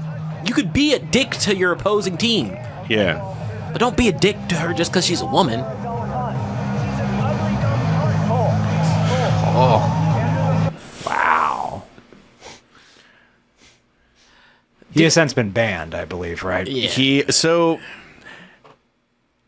I do kind of understand everything. Continue that. He deserved all the ugliness that came his way. But he lost his job. No, he is a dumb ugly. Yeah, I don't even like saying the C word. But yeah, no, he lost his job. He is banned from the stadium now. Can never go to another Eagles game ever again. The only thing that I'm not a fan of is just that probably be a little bit more confrontational with somebody that's just like, when you press him, escalates the game of like from yelling at your wife's face to like, I think it went from bitch to cunt. Like, if he's gonna elevate, like, you need to step in a little bit. Well, I mean, you know, while I personally sit there and say, you wouldn't even get bitch out before I knocked your lights out, but you know, but You don't even necessarily need a fight. It's just like you need to like. no, I gotta, cause then I'll be like, record it. That said, you know, to your point again, I'm all for throwing shit. Oh, I'm all for talking trash. But that was super targeted and gendered in a way that is just antagonistic towards a woman for being a woman, which is terrible. I mean, that's it. Sorry you lost your job for calling something, because you can't use words like that towards to describe people. I mean, Also, I thought you it was- can, but you can get fired for it. I also thought it was funny, sadly, that it's just like you think that, like, I don't know, based on his appearance and his language, that it's like, oh, well, that's Joe Schmo from the bar. No, the dude was like a VP banker. Like, That's especially stupid. Yeah, that's really dumb. That's exactly why that shit happened, to be honest. Yeah. He was in a place of privilege, didn't think he could be touched. Guess what? When you're the face of an organization, you're right. You're gonna get got. That's a guy who's already gotten away with a lot of shit. And again, like, there are just circumstances where you've got to be considerate of the language you're leveraging. Dude, you're calling a group of dudes, you know, I don't like to say either of the words. You call a dude, like, you know, call a dude a bit, like, you call a group of dudes bitch. A little bit different. Yeah. A lot of it different. You used a lot of it different. Yeah. You used every, because it'd be like, use every descriptor that you could to make that targeted towards the fact that she was a woman. You got what you got. I mean, fuck you. If he had just said "fuck you" and "fuck your team," no one would care. Yeah. Fuck you for wearing Packer stuff. Fuck you. No one would care. No one would care. Yeah. Fuck you and fuck your Packers. No one would give a shit. No one is even bad an eye. I doubt she'd care. She'd be I knew what I signed up for. Yeah, she'd be like, "That's a Philly asshole." Like, Yeah. like they're everywhere. That sucks. That sucks. And not only that, she had to watch her team look like shit. That sucks for her. That's it. I'm just, you know, again, because there are descriptors and words that could be targeted towards, you know, demographics like mine. But I would be turning this around. I'd be like, oh darn. Whoa! Oh, right. Free Cowboys tickets, please. Please. I'll be like, my girl. Shit, if I'm her man, I'm gonna be like, she's been crying for weeks, y'all. The only thing that's gonna make her feel better is a Maserati. I don't know. My bill's paid. I don't know if she's gonna recover from this living in our current house. I just don't know what could possibly amend the situation Oh in no! our current living situation. Jordan Love has 240 million. Yeah, 214 million. Just give me one. Okay, spare a nickel. That's it. Well, I'm glad. I like that Big Dom got involved too, because he's just like the Eagles enforcer. He said, if Big Dom says you can't come to the game, Yeah. you can't come to the game. Yeah. No, wait a minute. Big Dom has banned you, sir. But no, that's Oh wow! That's oh, he's the guy that was on the sidelines randomly the other day. I didn't know that. Oh, Big Dom? Yeah. Yeah. yeah. He's a. I think they changed his title to still allow that. This shit's crazy. He's like the head of something. You know, and I wish a team loved somebody as much as they love Big Dom. Yeah, because initially when he was first on the sideline last year, people were like, who is that guy? And I think it was just reported like Nick Sirianni just likes having him around. I was like, he keeps me in check. Because I could see Big Dom going up to Nick and be like, yo, man, calm down. That play called trash. Yeah. Big Dom could literally just like pick him up and carry him away if he had to. It's doing this for your own good. Come on, man. He was banned from the sideline for a set period of games, and then I also was like, "Oh, we should be more." Then I think the NFL sent out a notice of like, "Oh, like da da da," and then they just changed his title and said, "Fuck you." Yeah, they essentially Because just it's hired Philly. him so they could allow him to be there, I think. Or like it was like a promotion. Shit was Right. crazy. That said, for reals, be a shitty sports fan. Don't be a shitty person. It's simple. Be the scummiest sports fan you can. Just don't be a scummy person, especially towards. Especially whenever, you know, it's. I mean, it's always cool to see women come out to sports events, other demographics that don't typically go to those types of events. And not to say women can't like sports, it's just cool to see more women going to sports, wearing what they like, having the gear to wear it. They should feel comfortable in that space just as much as anyone else does. I mean, I've been in the UT Bowl wearing Texas Tech gear, and I was obnoxious, but I wasn't. Never crossed the line to being disrespectful. I never called anybody a bitch or anything. No. Yeah, like just loudly cheered when something good happened. Yeah. Booed the refs when something bad happened against my. Like, there's ways to. Literally, again, the only because I'm so I don't. I curse like a sailor, but I do choose my vernacular very carefully. But the only time, again, you'd be like, let's drink this beer, bitches. Like, you can use it in that term. Everybody around you in a group setting where you're drinking, but yeah, no, that shit rubbed me such the wrong way because sports is weirdly enough like, and I know it's like it's actually supposed to be a pretty safe space to be. Yeah. A scumbag. What he said, like, it wasn't even like about sports. It wasn't even about the game. Yeah. It was just like it's almost like he found an opportunity to say something really shitty that I was bottled up for a long time. Was he recently divorced? Yeah. Did he have something? He comes did he across have something like that. packed? He has that energy. I was about to say, like, if he just changed it from your wife is a dumb cunt to Jordan Love is a dumb cunt. Probably okay. People probably wouldn't care. Yeah. They'd be like, "So that's a little harsh, but okay." Yeah. Typical Philly fan. Yeah. But yeah, it felt very targeted. No, it was so targeted. He was like, is that a woman? She can't be here. Why, dude? Stop being weird. And that's exactly like, again, everybody should be considerate of these things. If you're a VP for a company, you should be extra considerate for these things. Because that's the type of shit that'll, how do I put a point blank period? Like, when the job I have now, they did a social media check. Even like, if he they do these shit, like jobs have this, like in the world we live in today, nothing is it. I could believe Philly fans also like thinking what he like not. Oh, it's not a big deal. Yeah. But once someone makes it clear, no, it's like, no, it is. Honestly, if he had apologized, I don't think he would have been in trouble either. He's like, if he was like, I clearly crossed the line. I'm just talking shit because it's a football game. But I can't expect a fan in that situation to have that kind of awareness, especially one who seems like a raging asshole. Like he doubled down. Yeah, and then exactly. doubled down again, which was the most impressive part. Yeah. He said, you know what? I dug my hole and I'm asleep in it. If you could walk that back a little bit, he's like, oh, sorry, I've been calling people that word for years. Especially at football It's a term games. of endearment for my country. No.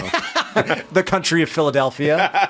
Then I think no one would care. But the fact that he doubled down on it, it makes him just look like a real because piece no of one shit. no one expects any Northeast city, state, football team, any place to be inviting. Yeah. Those are not the environments for that shit. The words I've been called in New York just for existing. That was the other thing I was going to bring up. I mean, again, not defending this guy at all. I doubt this was the ugliest thing said at the stadium that quarter. Absolutely not. Probably not. So it just happened to be on camera. So, I mean, I get why I get why a Philly fan might not see this as a big deal. But when someone's like, hey, that's my wife, you asshole. Maybe walk it back a little bit. I mean, for me personally, I'm not even that type of dude normally. I'm usually pretty even like, keeled. I'm like, I'll be like, hey, like we can figure something out. Point blank period, disrespect my partner while I'm right there. I'm going for the throat. I'm gonna be escorted out. And there's words you can use. Yeah. And the words he chose to use are not what's going to be tolerated around me. Now, granted, again, you get one check. You get one little check. You get like a try that again. Yeah. I won't be like, hey, that's my no. I'd be like, say it one more time. Be like the joke of me here. Well, I have a ugh. Bro, I mean, I don't put up with disrespect at all. I'm on the same wavelength as you, but like, because towards me, I would have been like, no, even like that. I'd be like, is this me? But it is just kind of one of those things where you do give people a chance to kind of, hey, just take a step back. Oh, you're going to take a step forward. Right, exactly. Yeah. It's like, hey, like you're crossing a line here. Walk it back a little bit, buddy. That's what I said. You and get if one they don't, chance. then it's like, okay. Because we in This the is how cold. it's gonna go? Because I'm already irritated. We be in the cold, so I'm cold. I'm watching my team lose. My team getting his ass beat, and I've probably been drinking. I need less reasons. Yeah. I'm already. I've always wanted to be in one of those videos where you throw someone down the stairs. Yeah, I'm like, oh damn, we in seat. This is my chance. Like how well you know the alphabet? Because we in seat Z, and you about to see A. So I assume that was her husband there saying like, "Hey, don't call my wife." Yeah. So what did he just like go tell security? Hey, this guy. No, they just posted on the internet. That was what I was gonna originally get into. That I was just like, did he deserve it? The guy getting fired, all this stuff. Yeah, but I also just kind of think the dude was a little limp-wristed with trying to like, hey, you need to back off. Mm-hmm. Well, I mean, I would have appreciated the twofer, right? Yeah. Post it to the internet and then say on that internet, like internet, that I might have lost the fight, but I did stand up for my lady. And I don't think I'm not someone who stands for violence being the way to solve any problem. But if there's a time to throw a fist, that's one of the times. And then, you post it on the internet and say, woe is me. I need ticket money. My kid's got to go to college one day. I want 3.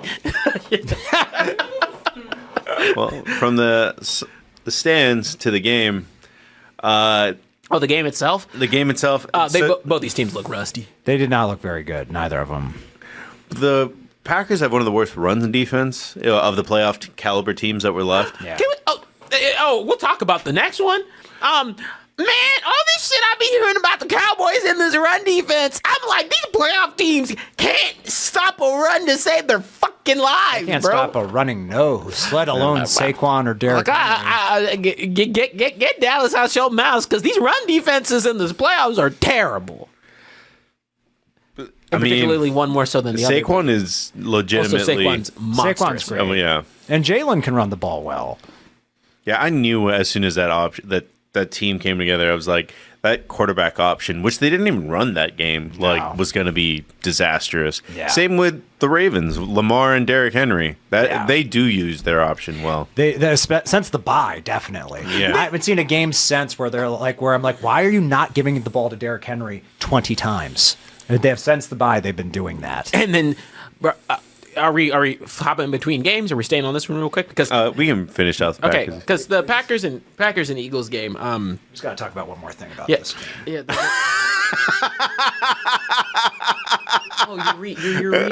You're reading on air, huh? Yeah. Yeah. It helps him get in the zone. Relax, y'all. I've actually been doing it all season. The cameras just never caught it until now. I'm.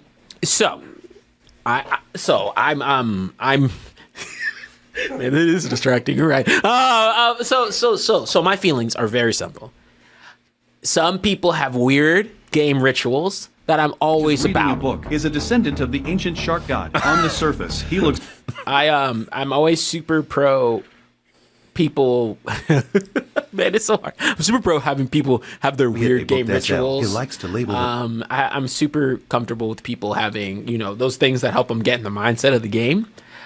Don't know about this one, Chief. Don't so co-sign or support this one. This is fascinating. I'm sorry, I just read something very easy. Fuck you. But no, I have one person who's looking up shark shit, and I got another person who's reading a book. I'm working with nothing here. All right. I'm trying to find the clip of what he. Today, I'm only focusing on things that truly matter, like shit that happened in the past that I can do nothing to change. Disappointing affirmations. I see. Also, I like that book. That's a very fascinating read. But I see you're not a fan at all. Hell no. Hell no, man. That is like the most passive-aggressive baby shit throwing tantrum nonsense I've ever fucking seen. I've never seen a discontented player pull out a whole fucking book. A novella. Yeah, like I've seen players sit by themselves and stew and stuff, but reading a book on the sidelines, man, are you fucking kidding me? And again, if this were his thing, like this has been his thing that was established, Yeah. I would be like, oh, this is just what he does. Like this is the type of player. That's what he claims. Nah, nigga, we haven't seen this. Oh, but this is what A.J. Brown does. Start drama for no goddamn reason. There was unnecessary. It was a 10. And granted, and if you were, and I'm even say something outlandish. If you're winning by like 30, 40 points, motherfucker, ain't nobody gonna say nothing to you. It was still a relatively, within the range game of you guys not clearly beating them out like that. Did you see what Greg Jennings said about it? If he had like 10 catches for 100+ yards, you think he's reading that book? No. Hell no. Hell no, he's not reading that book. He only had one target, I think, that game. He had one catch for 10 yards. Yeah. Hence the book. That motherfucker doesn't care about winning. He's like the worst kind of receiver. He's too talented to deny his value. King Shark out there. He's too talented to deny his value. Smart. But you cannot win. You cannot win big games with him as your best player. He's not their best player. Saquon is. I would argue. I think Jalen Hurts is better than AJ Brown. I think that's 22 for me, but. I get what you mean with that. I have a very high opinion of Jalen Hurts. I think Jalen Hurts is. I do too. I think he's consistently underrated, but I think he's consistently properly rated. But no, this is classic diva wide receiver behavior, and I hate that shit. I fucking hate it. It drives me bonkers. I wanted someone to just come by and throw that book in the trash. But only like 2 players on the team could do that. I feel like Dan Campbell and Dan Quinn would have done that. Oh, they absolutely would have done that. They would. I think the only 2 players they would never do it because they both strike me as like really nice, non-confrontational guys. Yeah. Would be Saquon Barkley and Jalen Hurts, which they would never do that. But like if you had like, I'm trying to think of like a player on a team that would do that. Like T.J. Watt would do that shit. He would have grabbed that book and thrown it in the trash. I'm trying like other like great players. Debo does more for less. Debo chokes out place kickers. Lamar Jackson would have taken that book and thrown it. Oh, Lamar! You see how mad Lamar gets over games? Like Lamar would have fucking walked over and thrown that book in the trash. I mean, what the fuck are you doing? I'm not sure of how if he would have gone up and done it, but I wouldn't be surprised if Patty did. Oh, Mahomes probably would. Yeah, I think he would. Tom Brady would. Peyton Manning would. Tom Brady would do more for less. Yeah. Again. I've seen that man break so many tablets. Pat Mahomes would get so pissed. It's like, I came here to win, get away from my children, bronze, silver, and gold. Yeah. I already have to deal with my wife acting like a stupid child, and now I have to put up with you, a fucking 27-year-old multi-millionaire, reading a book as a form of hissy fit. Fuck you. And again, to your point, Juke the Ronin, if he was reading like something like a manga, it would be funny. People would be like, he's just doing it to be a dick. He's reading some self-improvement book. Pick something funnier. Which I find hilarious, because have you ever heard A.J. Brown say that he needs to do something better? I haven't. No, you're right. He's like, oh, our passing game stinks. It's like, oh, really? I've noticed good word usage there. Not our receiving game. Last I checked, it's a two-way street. Guy throws a ball, you catch it. Hey, now look here. We didn't talk about this earlier, but I did mention it in the chat earlier today. At least he's not Deontay Johnson. He's problematic, but contained. So, and problematic he's not problematic in the sense of like, oh, he causes like tumultuous. I mean, he causes drama in the sense, like he causes light drama. Like he's like that kind of like annoying, like, man, just lock in, like that type of thing. Oh. For some reason, Deontay Johnson just keeps on getting kicked off teams, and no one wants to talk. Like, motherfucker, it's what type of player do you have to be to get kicked off a playoff team when you but like you have to be an active distraction. So he's not that. He's George Pickens with a better roster. George Pickens needs to be off your roster. Yeah. Well, on that note, Okay. You've been with this offense now for 3 years. Have you seen signs of growth, and how much more does this team still need to grow offensively? so for the record, Yeah, I've seen signs of growth for sure. From past, the first year I've been here, just way more growth for sure. George, does that make you optimistic going forward? Can you pause it? Nah. I loved that. I loved it. I know you. I loved that. And like George Pickens has done some crazy stupid shit. But I think every Steelers fan feels the exact same way. I love that. I don't. I am weirded out. So if we can talk about the game, which is basically the Ravens ran all over the Steelers. beat them in a way that I didn't think was going to happen. But I'm just weirded out by overall at this situation now, where every Steelers fan is like, we need to get off George Tomlin. Every Steelers fan I know, Mike Tomlin. Everybody else is like, that's the dumbest decision to fire him. Well, we're not living through it. And I get the mixed feeling because the consistency of going to the playoffs is a nice feeling, especially considering, ultimately hasn't had a losing season yet. But it's just mixing something up and getting some change of pace in there because because at the end of the day, when you're not gonna, we're not in the same camp, but we live in similar camps where when you're in a place where you're not good enough to lose and get good players, but you're also not good enough to win and just win out. It's a very shitty place to be in. That said, before we because I want to give you the floor. Before we get into that, fuck you. Like, George Pickens is not good enough to be doing that. That's the only problem. I don't love that from him in particular. TJ Watt can say whatever the fuck he wants. TJ Watt can say whatever he wants. George Pickens is the best player on his side of the ball. He hasn't, but to me, he hasn't done anything to earn that right to be able to address it because he gives up on routes. He's a problematic player across the board. Yes, he is. And honestly, any other team would not be putting up with these shenanigans in the sense that Tomlin does because he's not good enough to warrant these shenanigans. You know why they put up with it? Because he's the best player on his side of the ball. Because they don't have anybody else as a receiver. I know. Which is why he's not optimistic. But he's not a leader in any sense of the word. He's not the type of talent that you'd want. Let me phrase it. He's the type of talent you'd want on your team, but he's not mature in any way, facet, shape, anything in that way. And it's frustrating because it's like, it'd be more frustrating if I knew, that talent wasn't there. Yeah. It's there. He just chooses to be, I don't know. I don't think he could, to me, he hasn't given me any reason why I don't think he'd act this way on other teams, even with scenarios that are better. He would be like an A.J. Brown. I think he would be an A.J. Brown on a better team. I do. Which, a lot of people defend A.J. Brown for reading books on the sideline. No one defends George Pickens, though. No. I don't think anyone has given. But to your point, this game was upsetting in the sense of, and the worst part about it was this game was upsetting in the sense of, there was what is it? There was a streak, I think, at the start of the game where Lamar ran like 6 times in a row. Yep. And I said, y'all are losing on defense. You can't lose on defense, Tomlin. No. There's a very different thing when you're losing on offense. Our defense has looked like ass for 6 weeks straight. It's been bad. It's been terrible. There was no adjustments. It did not look. Nope. So sorry, sir. This is your team. Yeah. Have the floor. Yeah, it's over, Johnny. Mike Tomlin's got to go. I've been on this all year. I'm like, win a playoff game, which is a reasonable expectation. Hey, leave me out of it. don't look at me like that. The man is 0-6. You know I can't say that. 0-6. Black coach. You know how many years Mike Tomlin has been the head coach of the Pittsburgh Steelers? How many years? Do you know? 9. 18.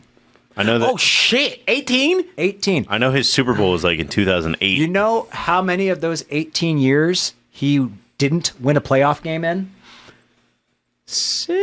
14. What? Wow, that's a lot. That's a fuck ton. That's a lot, man. How many people are saying Steelers fans are being unreasonable? Fuck you. How many? We haven't won a playoff game since 2016. How many seasons have you missed the playoffs? Well, now that there's 7 teams, that doesn't really count. But how many?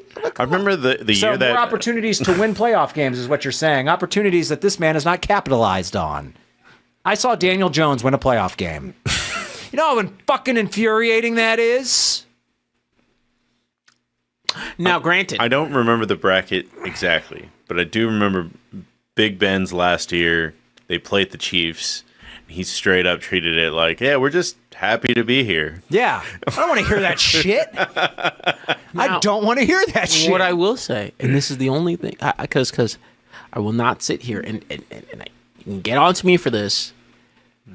The play calling was atrocious. Yeah. I do not co-sign Tomlin. I still don't. I think Russ is not getting enough eyes on him because I don't think he played great that game. He keeps doing Russ is doing something that has always fun. I don't know. He's kind of conformed to Steelers' sense of offense in the sense he does. There's plays, and I think you heard me say this about the Steelers last time, and it was actually the Eagles did this too, where they just go and do dump offs to the side. Yes, that's not going to win you a game. You know what he looked like in the 6-game stretch? Every other Steelers quarterback for the last 7 years. At what point are we going to stop blaming everyone else but the guy who calls all the shots? Because Mike Tomlin calls all the shots.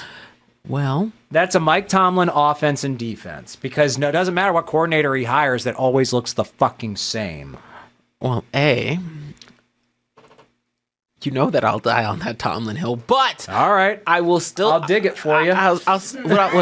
What I'll give you is this is probably one of the games where I was like, because again, Tomlin's biggest thing for me has always been like, all right, look, if that offense looks bad, you're giving me something. Yeah. And don't get twisted. They're gonna run up and down on any team, but it's got to be kind of sort of competitive. Oh, that team had nothing but quit running through their veins, and that's what it felt. That's on the coach. And you want to know where I really thought the game was over? When Minka Fitzpatrick got stiff-armed and sent to the shadow row. And I said, and Derrick Henry after the game was like, "Oh, on the field it's business. He's my boy." I said, "No, we're not boys. If you do that to me, you gonna have to give me a gentle stiff arm if I'm on the field." That's not your boy. That's your son. Yeah, yeah, that's your boy. Yeah. But you know when I knew the game was over? When it was 4th and inches and we punted. I was like, bitch, move. There's a level of you need to play that game like you're aggressive. Yep. Yeah, because you are. Like this is a game that you have to steal, and you steal it by being gutsy. And 4th and inches. And it's one thing, fucking coward. And I do think that is going that is Tomlin's worst flaw is his conservative lack of aggressive nature. He plays the game like there's 4 quarters against teams that you shouldn't play the game like there's 4 quarters. Because there are a lot of teams that are like, our game plan is to end this in 2 quarters. And even I give and you know I don't give him a lot of credit on a bunch of things. Even Mike McCarthy knows that when to be aggressive. He would never be like 4th and inches. He was somebody who would still go on. He's not like Dan Campbell. He's not like those coaches. No. But he's not lay enough to look like, oh, that's an amazing team. I'm not going on 4th and inches. He's going to risk the gambit and then trust his defense to do what it needs to do. Especially when your defense is playing as badly as it was in that game. That's what Dan Campbell did all year. It's like one of the reasons they're so aggressive on offense was to keep their defense, which is held together by duct tape and gum. Skittles. Yeah, licked Skittles. Off the field. So, no one can tell me what Mike Tomlin does well anymore. Be an icon. I mean, he says not lose. He says quotes at press conferences. What are you talking about? I mean, I watched the man lose to the Browns and the Bengals this year. He knows how to lose some games. Now, and he's Jeff Fisher with the Browns in his division. And he's brown, and we like that. I will fight that fight. I love Mike. Now, Tomlin. Granted, you know that. if you sub him in with Aaron Glenn, we're good. But all things equal. And I will not be too mad. That said, I do think, and this is just, and I've said the only thing that because jokes aside, what I support you on is, 18 years is a long time. It's a long fucking time. And I don't, and that's a good run. And 14 and 18. And you want to go, and he's going out with still a bunch of amazing credit. He'd be a hot commodity anywhere he touches. Like there would not be ill will. The Bears should be pounding on the door to get him, and we should be willing to listen. I saw his press conference. I don't know when he gave it. I saw it today, and he made it very clear that he doesn't want to go anywhere else. Someone proposed the question of like, are you open to a trade? And I forget exactly what he said. It was a typical. I don't think you can trade coaches. You can. Oh, you can. The Saints did with Sean Payton. Oh, you're right. Yeah, you can absolutely trade coaches. So I don't know what the terms are for Tomlin's contract. I'm sure he'd have to agree to the trade. And if he doesn't, I'd say fire him. I mean, if he won't agree to the trade and you cannot trade him due to his contract, fire him. It's over, man. I mean, he'd get snatched up fast. But when Rich Eisen is finally being like, and Rich Eisen is one of the staunchest Tomlin guys I've heard in the media, who's not Steelers fan, because he's like, I think it might be time. I'm like, yeah, it's been time. It's been time. Honestly, if we look back on it, it's been time for the past about 4 years. I'll give you 3, but only reason I heard 3. the argument by another Steelers fan that I think it was 2018.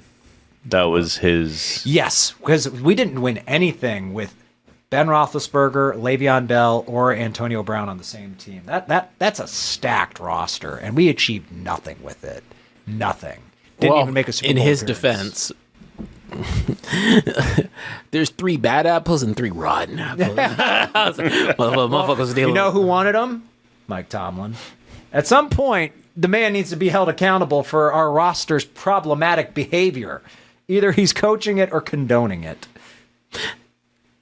I've said it before. People are going to get mad at George Pickens for answering a question honestly. He collects problematic Negroes like infinity stones. Let the nigga live, all right? That's okay. Said, let him live. I just don't know how you use the stones to destroy the stones. That's exactly what he does. That's the only way that he can keep that shit together. When you have enough problematic on the same team, it all checks itself. I mean, that's why I actually don't remember 2 of the things that this other Steelers fan brings up. The Jacksonville debacle. I'm guessing you lost to Jacksonville in 2017 with Blake Bortles. And the X-ray machine. Don't know what that means. I'm not sure what that's referring to. Yeah, have to be more specific. And then the inability to corral the cancer in the locker room. Yeah. I don't know what he does well anymore. I do not know what he does well anymore. Well, the only problem is I don't think it is I don't think it's indicative with. Because I'm gonna be real with you. Like I don't think. Again, I just don't think Pickens should be the one who's indicative of like any locker room feelings or scenarios. He's just an ass. I get that, but if TJ Watt said something would happen. Right. It's just, I mean, TJ Watt would never do that because he's not an idiot. He's not an idiot, and also like he loves Tomlin. But at the same time, it's like, dude, I've seen people love people who aren't good for them. I see that a lot. So. Why'd you look at me when you said that, man? why'd you look this way? That was not directed at you. Yeah. But it was more directed at people you don't know. But yeah, man, I've loved Mike Tomlin. I've said that for years, but it's clear to me. It's like, the problem at this point, it's him. It's him.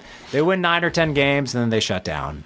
It's definitely I don't care about the no losing season thing anymore. Better coaches than him have losing seasons. Andy Reid has had losing seasons. Andy Reid. I was about to say, I was like, that is a big.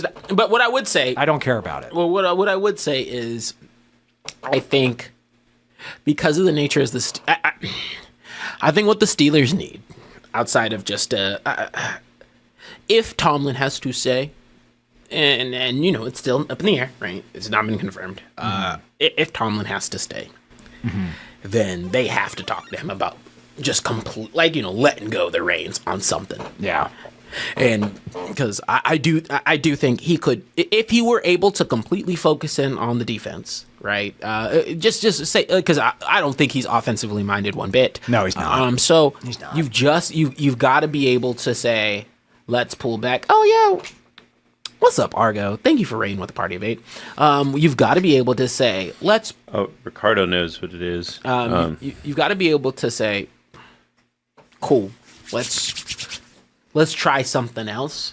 And hey, fucking Nick Sirianni, had to said sit your ass back somewhere, right? And some teams just have to do that sometimes.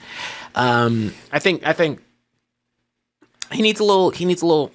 But again, if he goes to a different team, I think that'll also help out too because 100% would.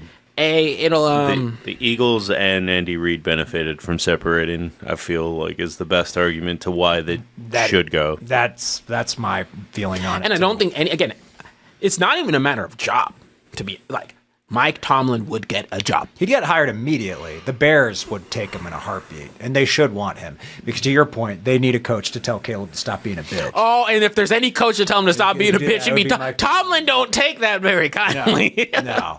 The thing is, I love his aura, and I love. He has. It's so frustrating for you because I get it. He has every quality of the type of coach you would want. Yes. He just has not closed the deal. Yeah, I feel like he doesn't put the team in positions to succeed either.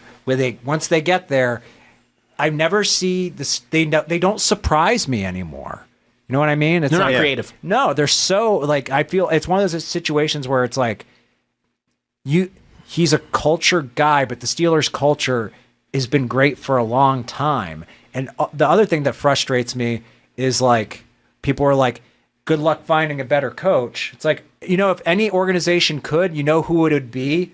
The Pittsburgh Steelers. Steelers is a top line. Like, Steelers is the exact inverse of the Raiders. Yes. You get a Steelers job, you're good for according to my calculation, 18 fucking years. Yeah, you're good for, if you're winning. You're good for a decade and a half. I think they've only had like 3 or 4 coaches. They've had 3 coaches since the 60s, I believe. They had Motherfuckers are coaches for life. They have Chuck Noll, Bill Cowher, Mike Tomlin. All 3 Hall of Fame coaches. At some point, we criticize organizations for making bad decisions a lot.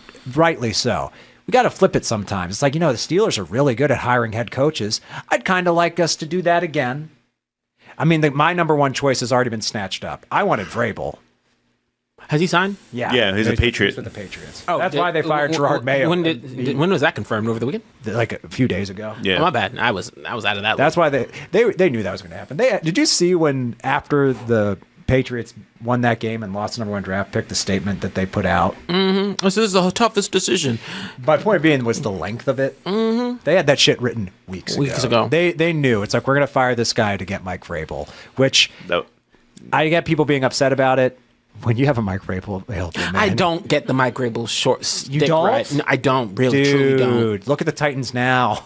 That's all. They were bad before. That's all I need to see. No, but they were literally competing to be in the playoffs. They were beating playoff caliber teams, and they were they don't have anything to show for it. They got to AFC Championship games with shit rosters. And again, that's so much more than Mike Tomlin has done in 8 years. I'm just saying I'm not a Vrabel like lover of men like that, but I get what you mean when you say that's the sort of like you just need someone to push you over the edge. And hey, look, I'm not going to give this team any credit. The Cowboys fired a winning coach. I know. I take Mike McCarthy, and they were like, "Yo, we just need someone to push us over the edge." I would like a more offensive-minded coach. I would. Now, Mike McCarthy doesn't have a ton of personality. Mm-hmm. That might come out in Pittsburgh, actually, because he's from there. But I don't know. Like, I would like a more offensive-minded coach for sure. It's done. It's done. I don't think he's going to get a new contract. He doesn't deserve a new contract. His current contract runs into 2027, if I remember correctly. Ooh. He signed his last contract he signed was a 3-year contract. So. He says he doesn't have a no trade clause. We don't know. Does he have a no? Or did you look it up? Yeah. He has a no trade clause in his contract. Which, I mean, they could just fire him. At that point, they could fire him. Or, I mean, if the no trade clause thing, I mean, that is a thing. When your employer says, "Hey, we don't want you anymore," that's motivation for me to want to go somewhere else. But also, personally. I feel, and this is one of those rare scenarios where I do feel like the owners of the team and Mike Tomlin have had a long-standing enough relationship to where they can handle this respectfully in a manner that's like, yo, we just have to do something. Yeah. And we want to put you in the best position possible. There's no way the Steelers could get rid of Mike Tomlin and look like the bad guys here. None whatsoever. None. They switch a black mic for a white mic. Same wavelength there. I was like, there's a way. The rule is named after the owner of the Steelers. Yeah. The Rooney Rule. Hey, D and I's getting kicked out everywhere, baby. I'm just saying. This is not. There is a. I mean, Gerard Mayo, AP. I think Mike Tomlin had a way better chance before they went. To be honest, I get the optics are bad for both of those coaches. Yeah, the optics is really bad. But those coaches are objectively terrible. Yeah, Mayo and Pierce are terrible coaches. I don't think they're objectively terrible. I think they were put in places to not succeed. They have like 5 wins between them, I think. They have the Patriots job instantly became the best job as soon as they fired him. It was like everyone's like, well, that's clearly the best job. Well, yeah. I think there are got a good quarterback. Two different scenarios. Yeah. I think Jerod Mayo was hosed. Yeah. But I at least can understand it from the perspective he did not handle his press conferences right. AP was just screwed, and I don't think the Raiders is like the optics around that are still that the Raiders were the shitty end of the stick. Antonio Pierce did a lot to hurt his case. I mean, he sent whip-de-doo, they got more draft picks from it, right? So When your best player is like, I want out, and your head coach likes it on Instagram, I'm like, yo! That's exactly what I would do. Do not do that. Well, you want to get fired. We said. So like maybe my motivation is a little twisted. With these guys, with Mayo and Pierce in particular, I'm like, oh no, the consequences of my actions. Like they were bad head coaches. They were bad. Or, again, just saying. I mean, I think the Raiders, to your point, I do agree that any head coach that takes the Raiders' job is set up to fail. No, failing is failing either way. To be honest, if you're taking the Raiders head coach job, I know what's up. You're on the same plane as me. Their star defensive players thinking of retiring, according to Sam. Crosby? According to Sam. He's not going to retire. He's going to go somewhere to win a game. According to Sam, he thinks that Max Crosby's tired of getting hit in the head and might retire. Well, we all know Sam is very unbiased when it comes to Raider topics. Yeah, I mean... I do get, on the other hand, like... Don't use Sam as a reference point, except for anything other than the Raiders. Well, yeah, but the head hitting thing, nah, that's just coming from someone who's upset. I mean, and rightfully so. The Raiders are an upsetting team. On the short list of like coaches that I think would be great for the Steelers, I mean, Vrabel's gone. They need to really. They have no run game. They have no star wide receivers. They need to get a new quarterback. So is literally building from the ground up. No. They have a run game. They just don't want to use the guy who's fantastic at running. Yeah. I think that's where our O-line's bad. I think that's where Tomlin also struggles. He's a pretty loyal dude, and I don't think he needs to be loyal to anybody. The term toxic loyalty. Because Justin Fields should have touched this field way more than he did. Yeah. That Tomlin is a good example of loyalty being toxic. Matt Canada, I mean, come on, man. Really?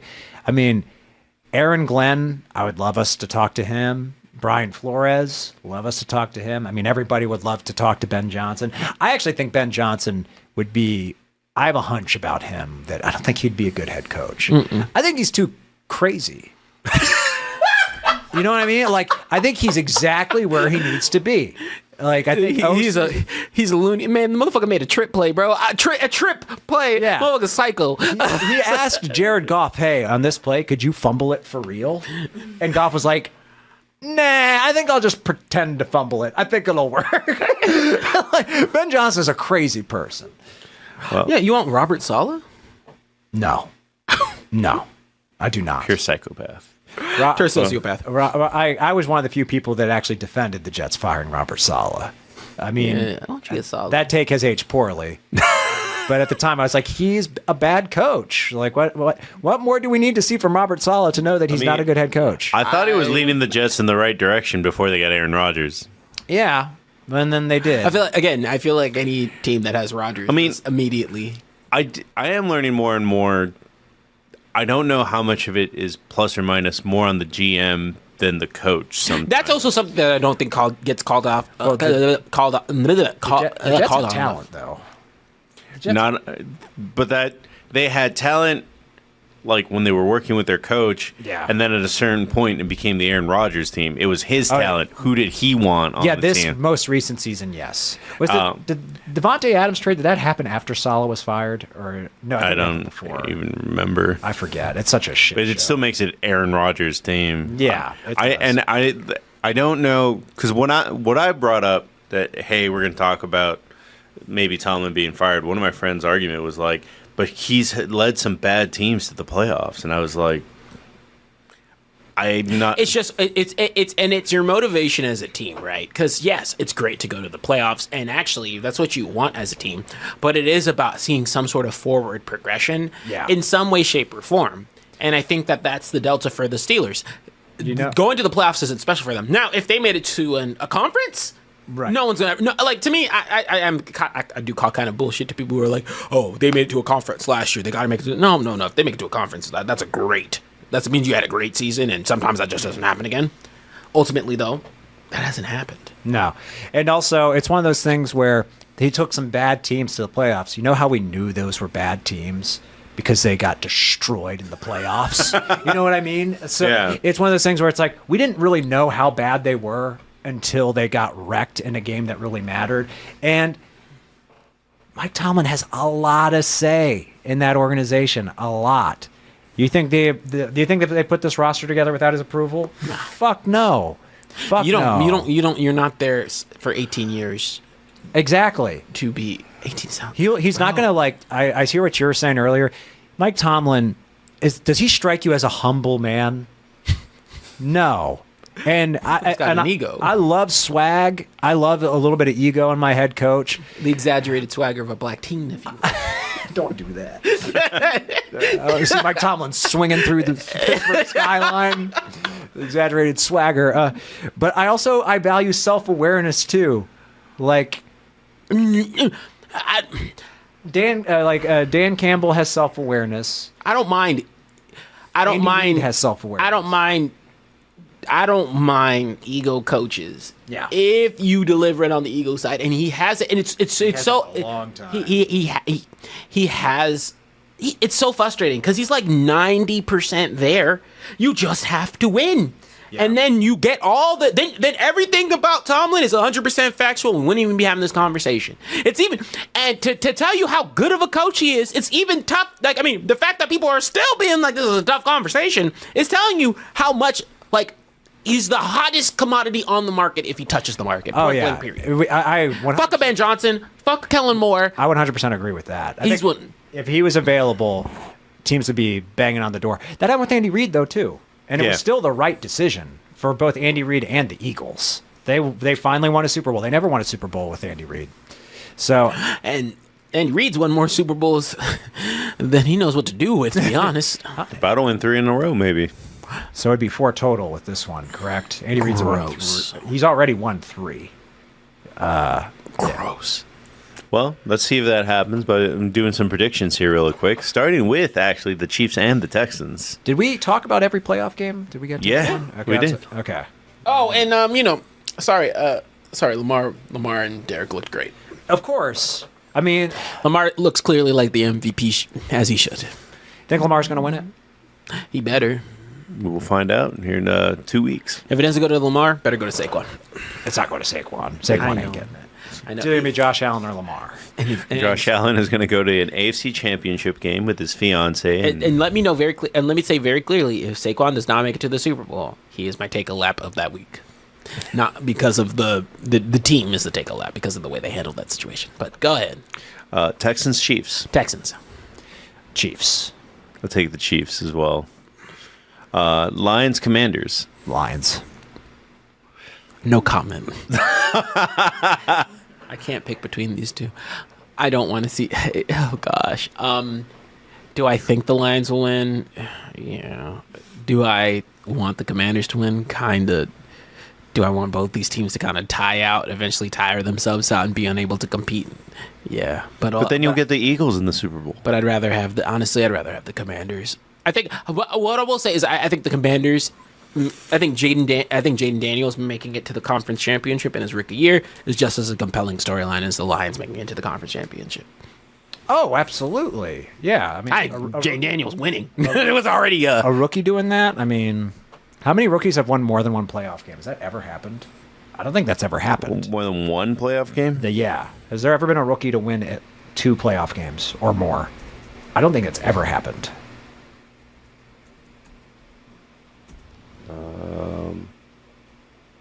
A rookie has won the Super Bowl. A rookie quarterback? Sean King with the Buccaneers, but I guess he was a backup. Ah, okay. Rookie quarterbacks win 2 playoff games. Joe Flacco, Mark Sanchez, and Brock Purdy. Brock did win. That's right. Brock Purdy did win multiple playoff games as a rookie. Damn, how come that nigga doesn't have a contract yet? That's kind of that is astonishing. The Brock Purdy conversation incenses me. Like, he is very Is it good. Tommy that thinks he's overrated? Yes. Yeah. Tommy thinks he's, like, just middling. It's like, dude. I don't think he's middling. No. He's very. I think everybody tries to disenfranchise him just because of his draft pick, even though that means Jack Diddley shit. It means nothing. I hate that. It's disgusting. Yeah, where he went in the draft does not matter. It does not matter. How many first-round draft pick quarterbacks actually thrive? Yeah, it matters, I guess, in contract negotiations, literally, but in terms of what you put out on the field, it does not matter. Derrick Henry was picked up in the second round. That's still pretty early for the draft, but Tom Brady went in the 6th. that is a good example. Yeah. I will take the Commanders Over the Lions.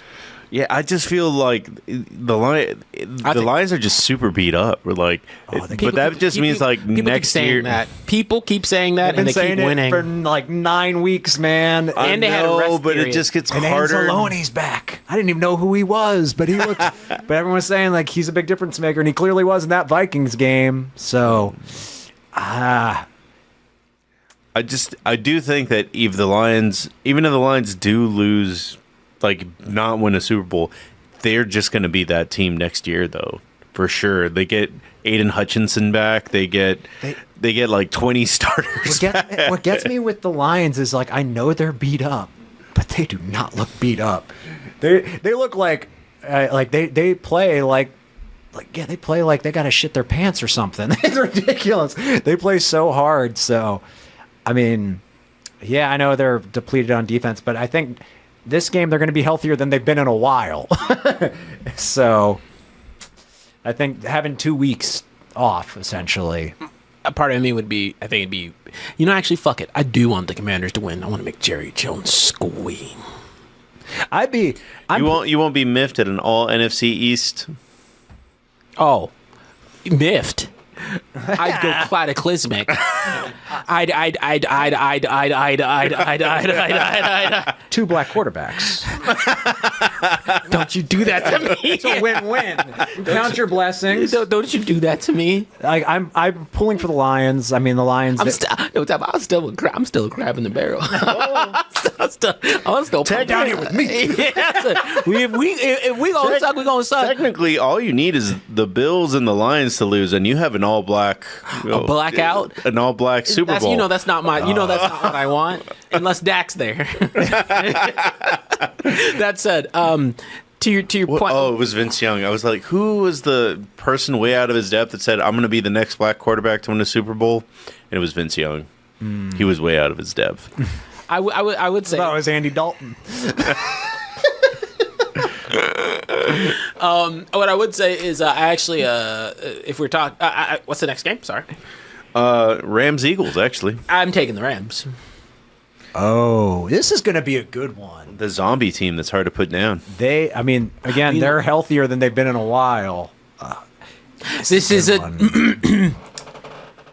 I'm good at smelling them out. This is a trap. It is. It's a trap. They're going back to Philly like that. Big Tom's going to be there. Let me tell you exactly how this is going to work.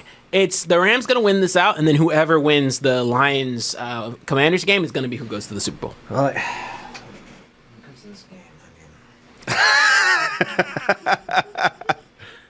because if they force throwing because someone's having a hissy fit, the Eagles are not going to look as good as they do. Fuck it. Take a nap.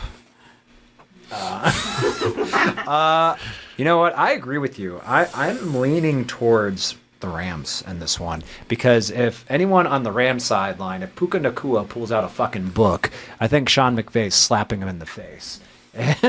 So I'm leaning Rams. I think I'm going to go Rams. There's going to be one upset. What about Samuel Brockley? Did you see that? The closed captioning referred to Saquon Barkley as Samuel Broccoli. Samantha showed me that meme. I was like, from now on, he is Samuel Broccoli going forward. But if one of his kids saw that, that'd forever change him. I think because I think I'm leaning towards Rams because there's going to be an upset in here, and I think this is the most likely. I think the upset comes in this fourth game. I don't think there's upset in this fourth game. I think there is. Which one is this? I think one of them has a lot of hype behind them, and the other one, Bills? And even though the other team isn't bad, they don't have the hype behind them. What are you talking about? They're both. I still have, at least, I don't know, vibe-wise, I don't see a lot of people thinking the Ravens can get past the Bills. What? Oh, I think the Ravens got this. Yeah, I think the Ravens are beating their ass. They mollywopped them early in the season. Like, it wasn't even close. And both of these teams are healthy, so like minus Zay Flowers. But I saw unless Harbaugh decides to fuck this up again. Yeah. I saw a motherfucker run himself 6 to 7 times in a row, and it worked. I don't think they're gonna. I don't think this is a repeat of when they played the Chiefs last year. I do not. One, Lamar looks slimmer than he did last year. I know last year he tried to bulk up a little bit to help with taking Yeah, contact. he went Super Saiyan 3. Yeah, he went Future Trunks mode and got punked by Perfect Cell Mahomes. I hate this anime shit. But I think the Ravens are gonna. Their roster's just better. I think in a vacuum, I think Josh Allen is a better quarterback than Lamar, but I think the gap is very close, like very small, I should say. I think Josh Allen's 2 and Lamar's 3, but Lamar's got a better running back. The Ravens defense has kind of found themselves the past few weeks. The Ravens have looked great since the bye, which you know what that gives me vibes of? Tampa Bay Buccaneers, Brady's Bucks. When they didn't lose a game since the bye. I think, is that true with the Ravens? I don't think they've lost a game since their bye. I think they've only beat ass. Yeah, man, they're beating the shit out of teams. So I guess you're thinking the Ravens are going to win too. I'm thinking the Ravens are going to win. Where are you? Yeah. Motherfucker, I was Ravens. So you think I'm gonna go for Josh Allen? What the fuck you think? I know you hate Josh Allen. Yeah, I don't hate Josh Allen. You hate him because he looks like he should be your tight end. Exactly. He's playing quarterback. Boy's playing that wrong position. Yeah. He knows where he should be. We don't like your kind around here. Yeah, that's it. Around here being under center. Yeah. You line up on the edge. You out here having aspirations and shit. Trying to get them big contracts. Now that the Steelers are out, which shocking no one. I mean, I've been like, the Lions are my backup team. I want the Lions to win the Super Bowl now.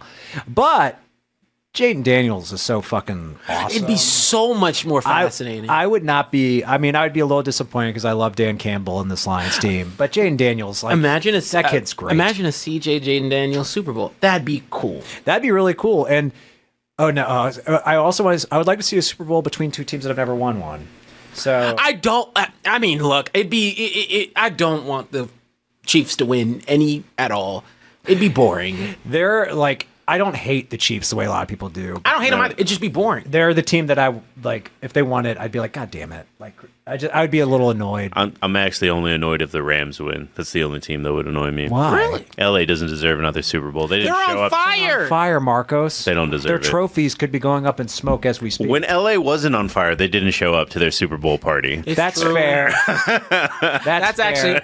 That's a good point. You're right. They don't appreciate winning. They don't like winning, except that one Asian lady. And she's on the wrong LA team. That poor woman. She needs to change teams, man.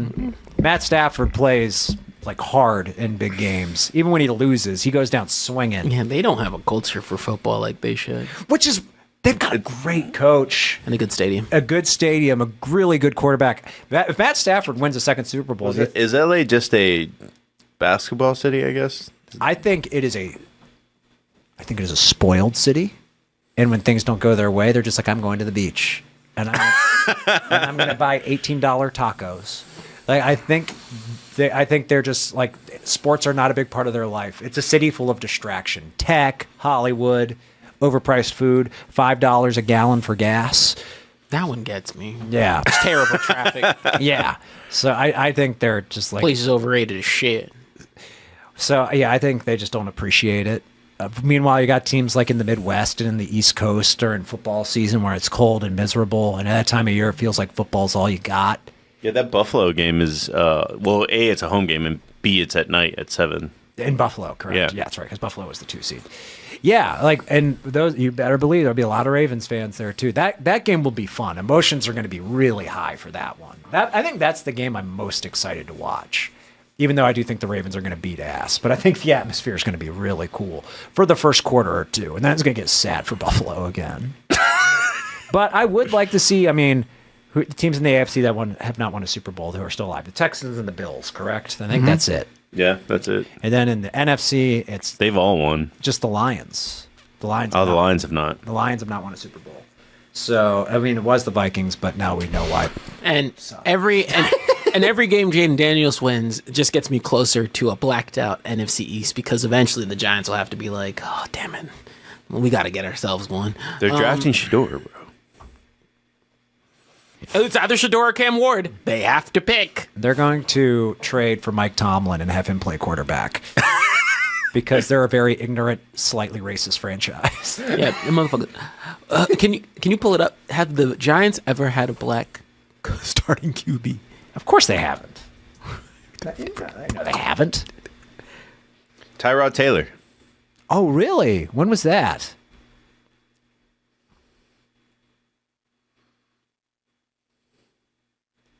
No, was he an injury level up? I think he was. Yeah, because Tyrod Taylor was originally a Brown. No, I don't believe what you just said.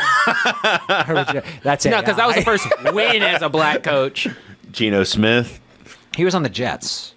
Oh, see, I was just using the chat. He wasn't on the Giants. Joe Milton. Joe Milton is also a Pat. Never mind. Speaking of which, there's a bunch of middle of the pack teams that should be making moves that no one knows what they're gonna do. Like the Cardinals, I think they need to get a different quarterback. Oh, Geno Smith replaces Eli Manning, so yes. Oh, okay, I didn't know that. I didn't know. Yeah, that was the art. Geno Smith replaces Eli Manning. No, it was Tyrod Taylor and Geno Smith. No wonder they said none of this again. They said, yeah, I don't know about that. To ever win a game for the Giants. 2023. Well, that means it was an injury replacement, not a. Yeah, it was Daniel. It was starting. I meant a proper starting quarterback. Who was the first team to have a black starting quarterback?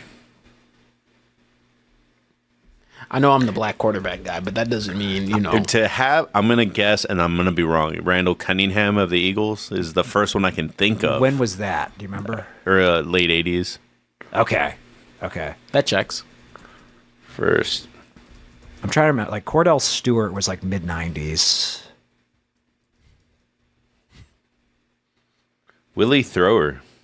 With a name like that, I mean, he's got to be a quarterback, right? Chicago Bears. 1953. Oh, they were ahead of their time. Good on you, Chicago. And of course, he ended up at the Steelers. Look at that. Hell yeah, man. It's called the Rooney Rule for a reason, because we're like, the rest of you NFL owners are racist as fuck. That's true. Honestly, like, one of the knocks against Cowher is that he liked Cordell Stewart too much. I mean, everyone likes Cordell Stewart, but there'd be times it's like, yo, what are we doing with Cordell? And Bill Cowher's like, what the fuck, bro? It's like, yo, like, you just hate him because he's black. Don't play that card. Like, let's just view him as an objective quarterback right now. Keep making mistakes. You know how I feel. Keep on playing that card. I think Cordell, I think he was before his time in a way. Like, I think. I mean, like when I look at like a Lamar Jackson or even like an RG3, I'm like, oh man, like had Cordell been had in the theme of mobile quarterbacks being acceptable. Exactly, correct. That's what I mean. Like, because like Cordell was like one of the earlier quarterbacks that really utilized his legs. So yeah, if offensive coordinators were at the point where they were structuring offenses around a quarterback who could really run well, which they weren't at the time because the NFL is pretty racist. Pretty. Okay, quite racist. Racism starts. I'm trying to see if ever won anything. The chat is saying that he led the Steelers to 2 AFC Championship games. Willie Thrower? I think so. That was before the Steelers were like also like good too. So that's impressive. Well, we didn't start winning Super Bowls until Terry Bradshaw got there. For a lot, I remember like one of the years, like the team MVP was the kicker. Which, that should have been our team MVP this year. It is your team MVP. Yeah. My sister got me a Chris Boswell shirt for Christmas. I'll wear that year round. Well, guys, thank you all for coming out. I think Thursday we got a Mexcellence for y'all. But, yeah, we'll see you all next week. Hey, look. I always showed you the Mexcellence. I got to herd Negroes like cats. Gotta hope they show up. Gotta sprinkle shit here, and then maybe they'll come, maybe they don't. I told you, bro. Popeye's chicken and a hammer. That's not how these shows work.